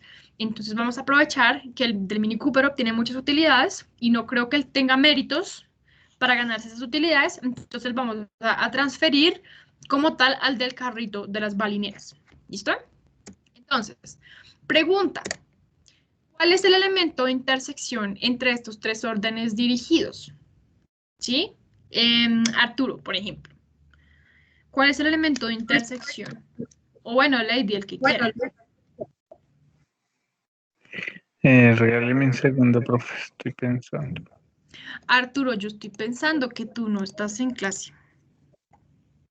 Sí, profe, pero estoy organizando mis ideas. ¿Será que sí? Claro. Arturo, me dejas pensando. Bueno, cuéntame, ¿cuál es el elemento de intersección entre los tres órdenes dirigidos? Los medios de producción. Los Podría medios ser. de producción. Ok. ¿Por qué los medios de producción? Pues porque entre los tres órdenes básicamente o sea, lo que se define es en manos de quién están los medios de producción. En el socialismo pues está en manos del orden central completamente. El intervencionismo, pues, es una mezcla ahí entre, pues, el Estado, mejor dicho, lo controla. Y la justicia distributiva, pues, también controla los medios un poco. También controlan los medios. ¿Y qué dices tú, Lady? ¿Cuál es el elemento de intersección? La riqueza. La riqueza. La riqueza. Arturo, piras con una cosita que tú dijiste que, que en el intervencionismo el Estado era el que tenía los medios de producción. Pues es que en sí no, profe, pero el Estado es el que de alguna manera, como se decía ahí, él pretende corregir. Entonces el empresario de igual forma, aunque el Estado no tiene en sus manos los medios de producción como sucede en Colombia, sí toma decisiones que los perjudican y no los dejan estar en un libre mercado. O sea, no lo dije estrictamente como sí sucede en el socialismo. Ok, no otorga una completa libertad al empresario del uso de sus medios Sí, de producción. Dice, usted los porque él tiene, interviene. listo, Porque él entonces pues, interviene para corregir precisamente la demanda y la producción y los precios. ok, listo. Entonces, un orden de mercado en teoría, pero en la práctica no es un orden de mercado, dice Arturo, porque entonces el intervencionismo es un socialismo disfrazado de libertad, ¿sí? Porque Sí, está bien que tengas tus medios de producción, en la teoría está muy bien que los tengas, pero en la práctica yo necesito controlar hasta dónde llegas tú con el uso de tus medios de producción. Eso es lo que hace como tal el intervencionismo, ¿listo? Y la justicia distributiva no se mete como tal a quitarte los medios de producción, sino que dice, ven, yo sé que tú lo tienes y que estás derivando utilidades de ahí, pero entonces yo no me meto con tus medios de producción. Me voy a meter con las utilidades que tú estás derivando del uso de esa propiedad privada. ¿Listo? Entonces está bien, sí, hay un elemento de intersección en la presencia de la propiedad privada. Entonces podríamos decir que el problema que identifican los órdenes dirigidos es el fruto, es como tal la propiedad privada, ¿no? Entonces eso es lo que ellos tres están identificando como fuente del problema, como fuente de generación de una desigualdad con la que tenemos que terminar. Pero si nosotros o sea, sí son recordamos, los medios, profe. no es ese, no es ese, y cuando les Porque diga si van es a la decir, propiedad ay, privada. es un elemento de intersección, pero no el más importante. Ya te voy a decir cuál es el más importante. Y cuando les diga, ustedes van a decir, ay, pues claro, claro, claro, claro. Y ya les voy a decir.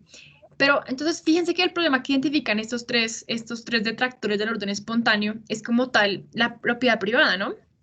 Y si recordamos cuál es el fundamento y cuál es el origen de la propiedad privada, y recordamos que libertad individual y igualdad material son cosas incompatibles, entonces ya empezamos a entrever y empezamos a ver, y desde mi punto de vista es muy claro, que el problema central de los órdenes dirigidos es el resultado del ejercicio de la libertad y del conocimiento adquirido. Entonces no me conviene que las personas hagan ese ejercicio de la libertad y del conocimiento adquirido porque de alguna manera van a surgir desigualdades y esas desigualdades son las que yo estoy en contra. Entonces, para evitar que surja eso, pues entonces más bien vamos a impedir que las personas que se creen esas desigualdades, ¿sí? Y es muy O importante sea, que la ustedes tengan. intersección es la desigualdad. No, no, falta una cosa. falta una cosa. Falta una cosa. Y aquí les voy a decir, pues la presencia de una entidad que determina las acciones que deben ser tomadas para la consecución de un objetivo que se considera que es común a todos nosotros. ¿Sí? Entonces, fíjense que aquí empezamos a entender la trascendencia del orden dirigido. O sea, el orden dirigido, la complejidad, qué tan complejo va a ser esta organización que vamos a establecer a partir de los designios de esta entidad constructivista, de esta entidad que determina las posiciones iniciales de todos para alcanzar el fin o el objetivo que se considera que es común, acabar con esta desigualdad. ¿Sí? Ese es el objetivo, porque ya los vimos, socialismo, redistribución en partes iguales de la propiedad privada. No se puede redistribuir, ok, vamos a nacionalizarla. Intervencionismo. No queremos caer en los excesos del capitalismo que en verdad hacen que algunas personas tengan más que otras. Vamos a intentar corregir estas desigualdades. Vamos por ahí. Hay una entidad que dice qué acción se toma para alcanzar un objetivo específico.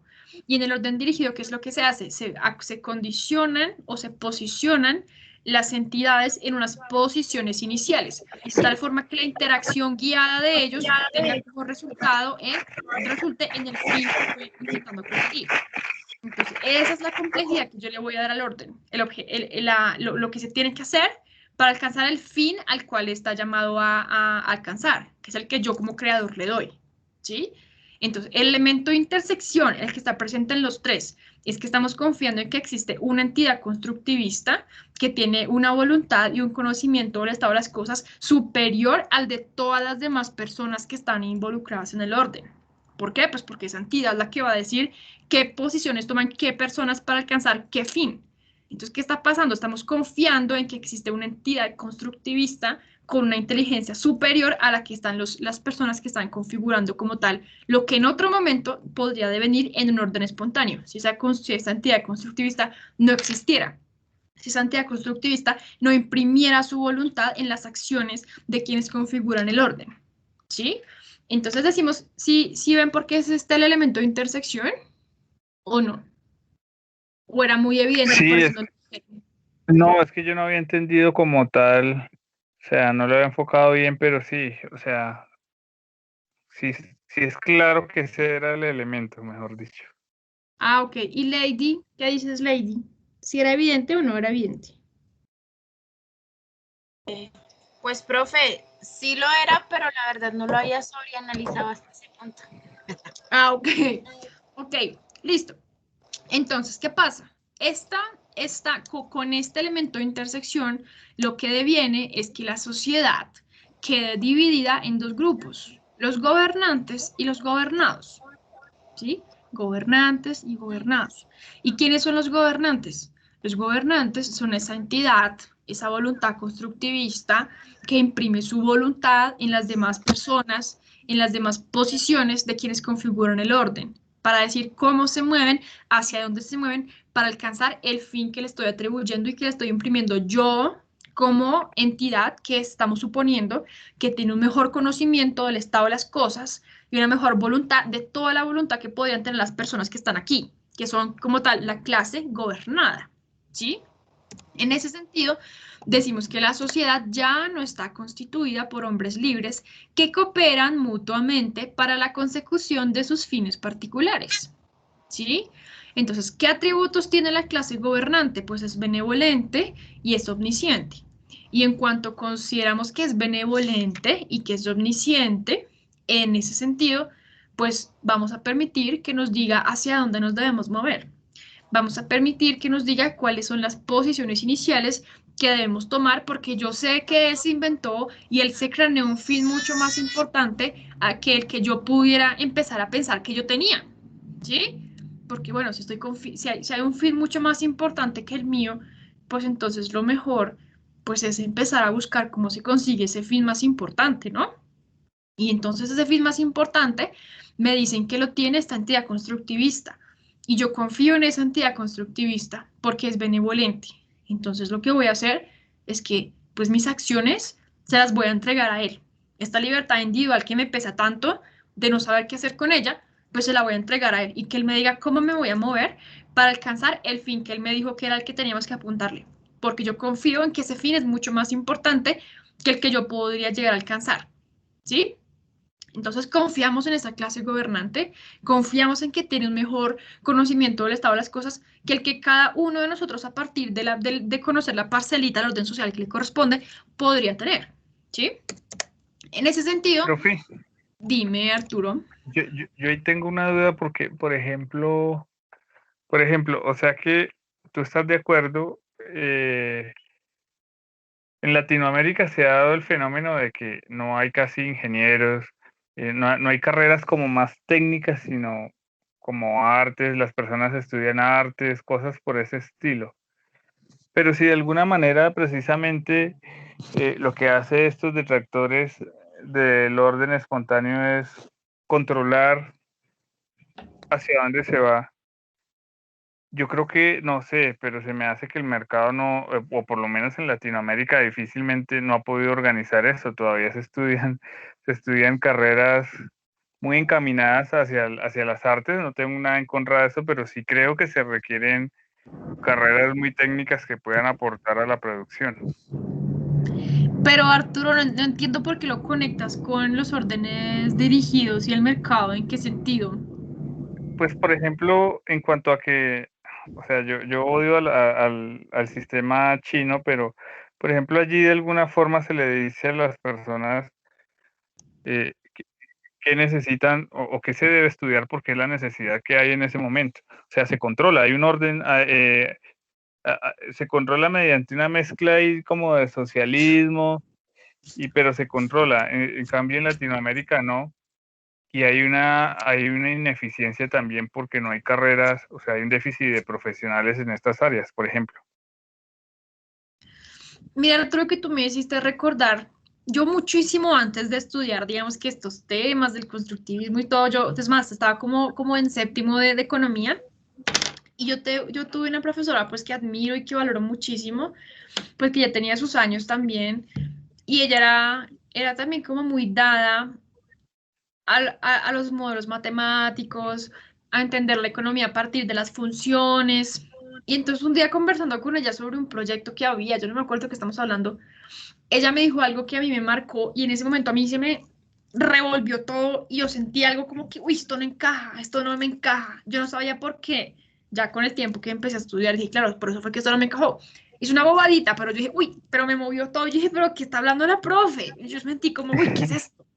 Entonces resulta que ella dijo, no, es que lo que necesitamos es que haya algunos estudios de organizaciones internacionales que nos digan cuáles son las carreras que debemos estudiar y cuáles son las personas que debemos formar para involucrar en la cadena de producción de los países de más desarrollados, una cosa así.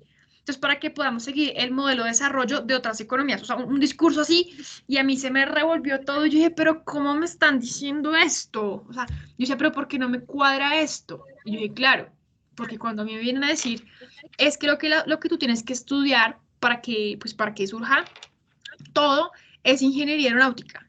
Y yo digo, pero es que si yo quería estudiar artes, de pronto Arturo estaría con mi profe de la otra universidad, estaría de acuerdo con ella. Yo, pero es que yo digo, pero ¿cómo me vas a decir que tengo que estudiar? O sea, porque si a mí me gusta estudiar guitarra, si me gusta estudiar arte, si me gusta estudiar psicología, filosofía, sociología, ¿por qué vas a decir, porque tenemos que esperar que la organización internacional me ponga una lista de los estudiantes que se necesitan para empezar a involucrarnos en una cadena de desarrollo que viene implantada desde afuera? Entonces yo ese día, y a mí se me revolcó todo, yo dije, pero ¿por qué esto no me cuadra? Si después de todo es un modelo de desarrollo. Y yo decía, pero ¿por qué no me está cuadrando esto?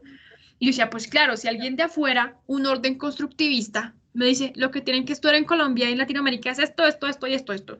Así que vamos a ofertar, así que la gente va a conseguir matrículas gratis, perdón, más baratas para esto, esto, esto, esto. O vamos a formar gente en el SENA y cosas para esto, esto. Y yo decía, pero si eso no es lo que nosotros queremos y queremos enfocarnos en otras cosas, ¿por qué esta entidad constructivista me va a decir qué es lo que tengo que estudiar? ¿Y por qué van a abrir cupos para esas cargas y para las otras no? Y yo decía, pero si después de todo su modelo de desarrollo, y años después fue que vine a decir, claro, eso atenta contra la individualidad de las personas. Pues si no quieren estudiar eso, ¿qué le vamos a hacer? Yo no, la verdad, no tengo cifras de lo que tú estás diciendo, por ejemplo, del déficit de ingenieros y cosas así, no tengo cifras, no podría decirte si sí o si no, pero, pero en todo caso, no estaría de acuerdo con que llegara esa voluntad constructivista que considera que tiene un mejor conocimiento del estado de las cosas, ¿sí? A decir qué tenemos que estudiar para alcanzar qué fin. Yo digo, no, es que nosotros somos capaces de autorregularnos y de organizarnos, ¿sí? Entonces yo no estoy de acuerdo con eso, Arturo. Ya si me recomiendan, por ejemplo, mira, esta carrera te puede llegar a abrir tales puertas, esta tal cosa, pues yo digo, ¿será que me meto a eso? Y si no, pues no. Pero no que venga un orden, un constructivista social, un ingeniero social, a decirme qué es lo que yo tengo que estudiar para salir adelante. No, señor, o sea, eso me chocó en lo más íntimo de mi cabeza. Y años después fue que yo dije, claro, entidad constructivista, ¿sí? Clase gobernante y gobernados. Ahí sí cuando yo lo entendí, yo, claro, por eso me chocó tanto esa reflexión, la profe ese día. ¿Sí? Entonces no sé qué opinas, Arturo, de mi reflexión, que me trastocó toda mi vida, mi pensamiento en ese momento.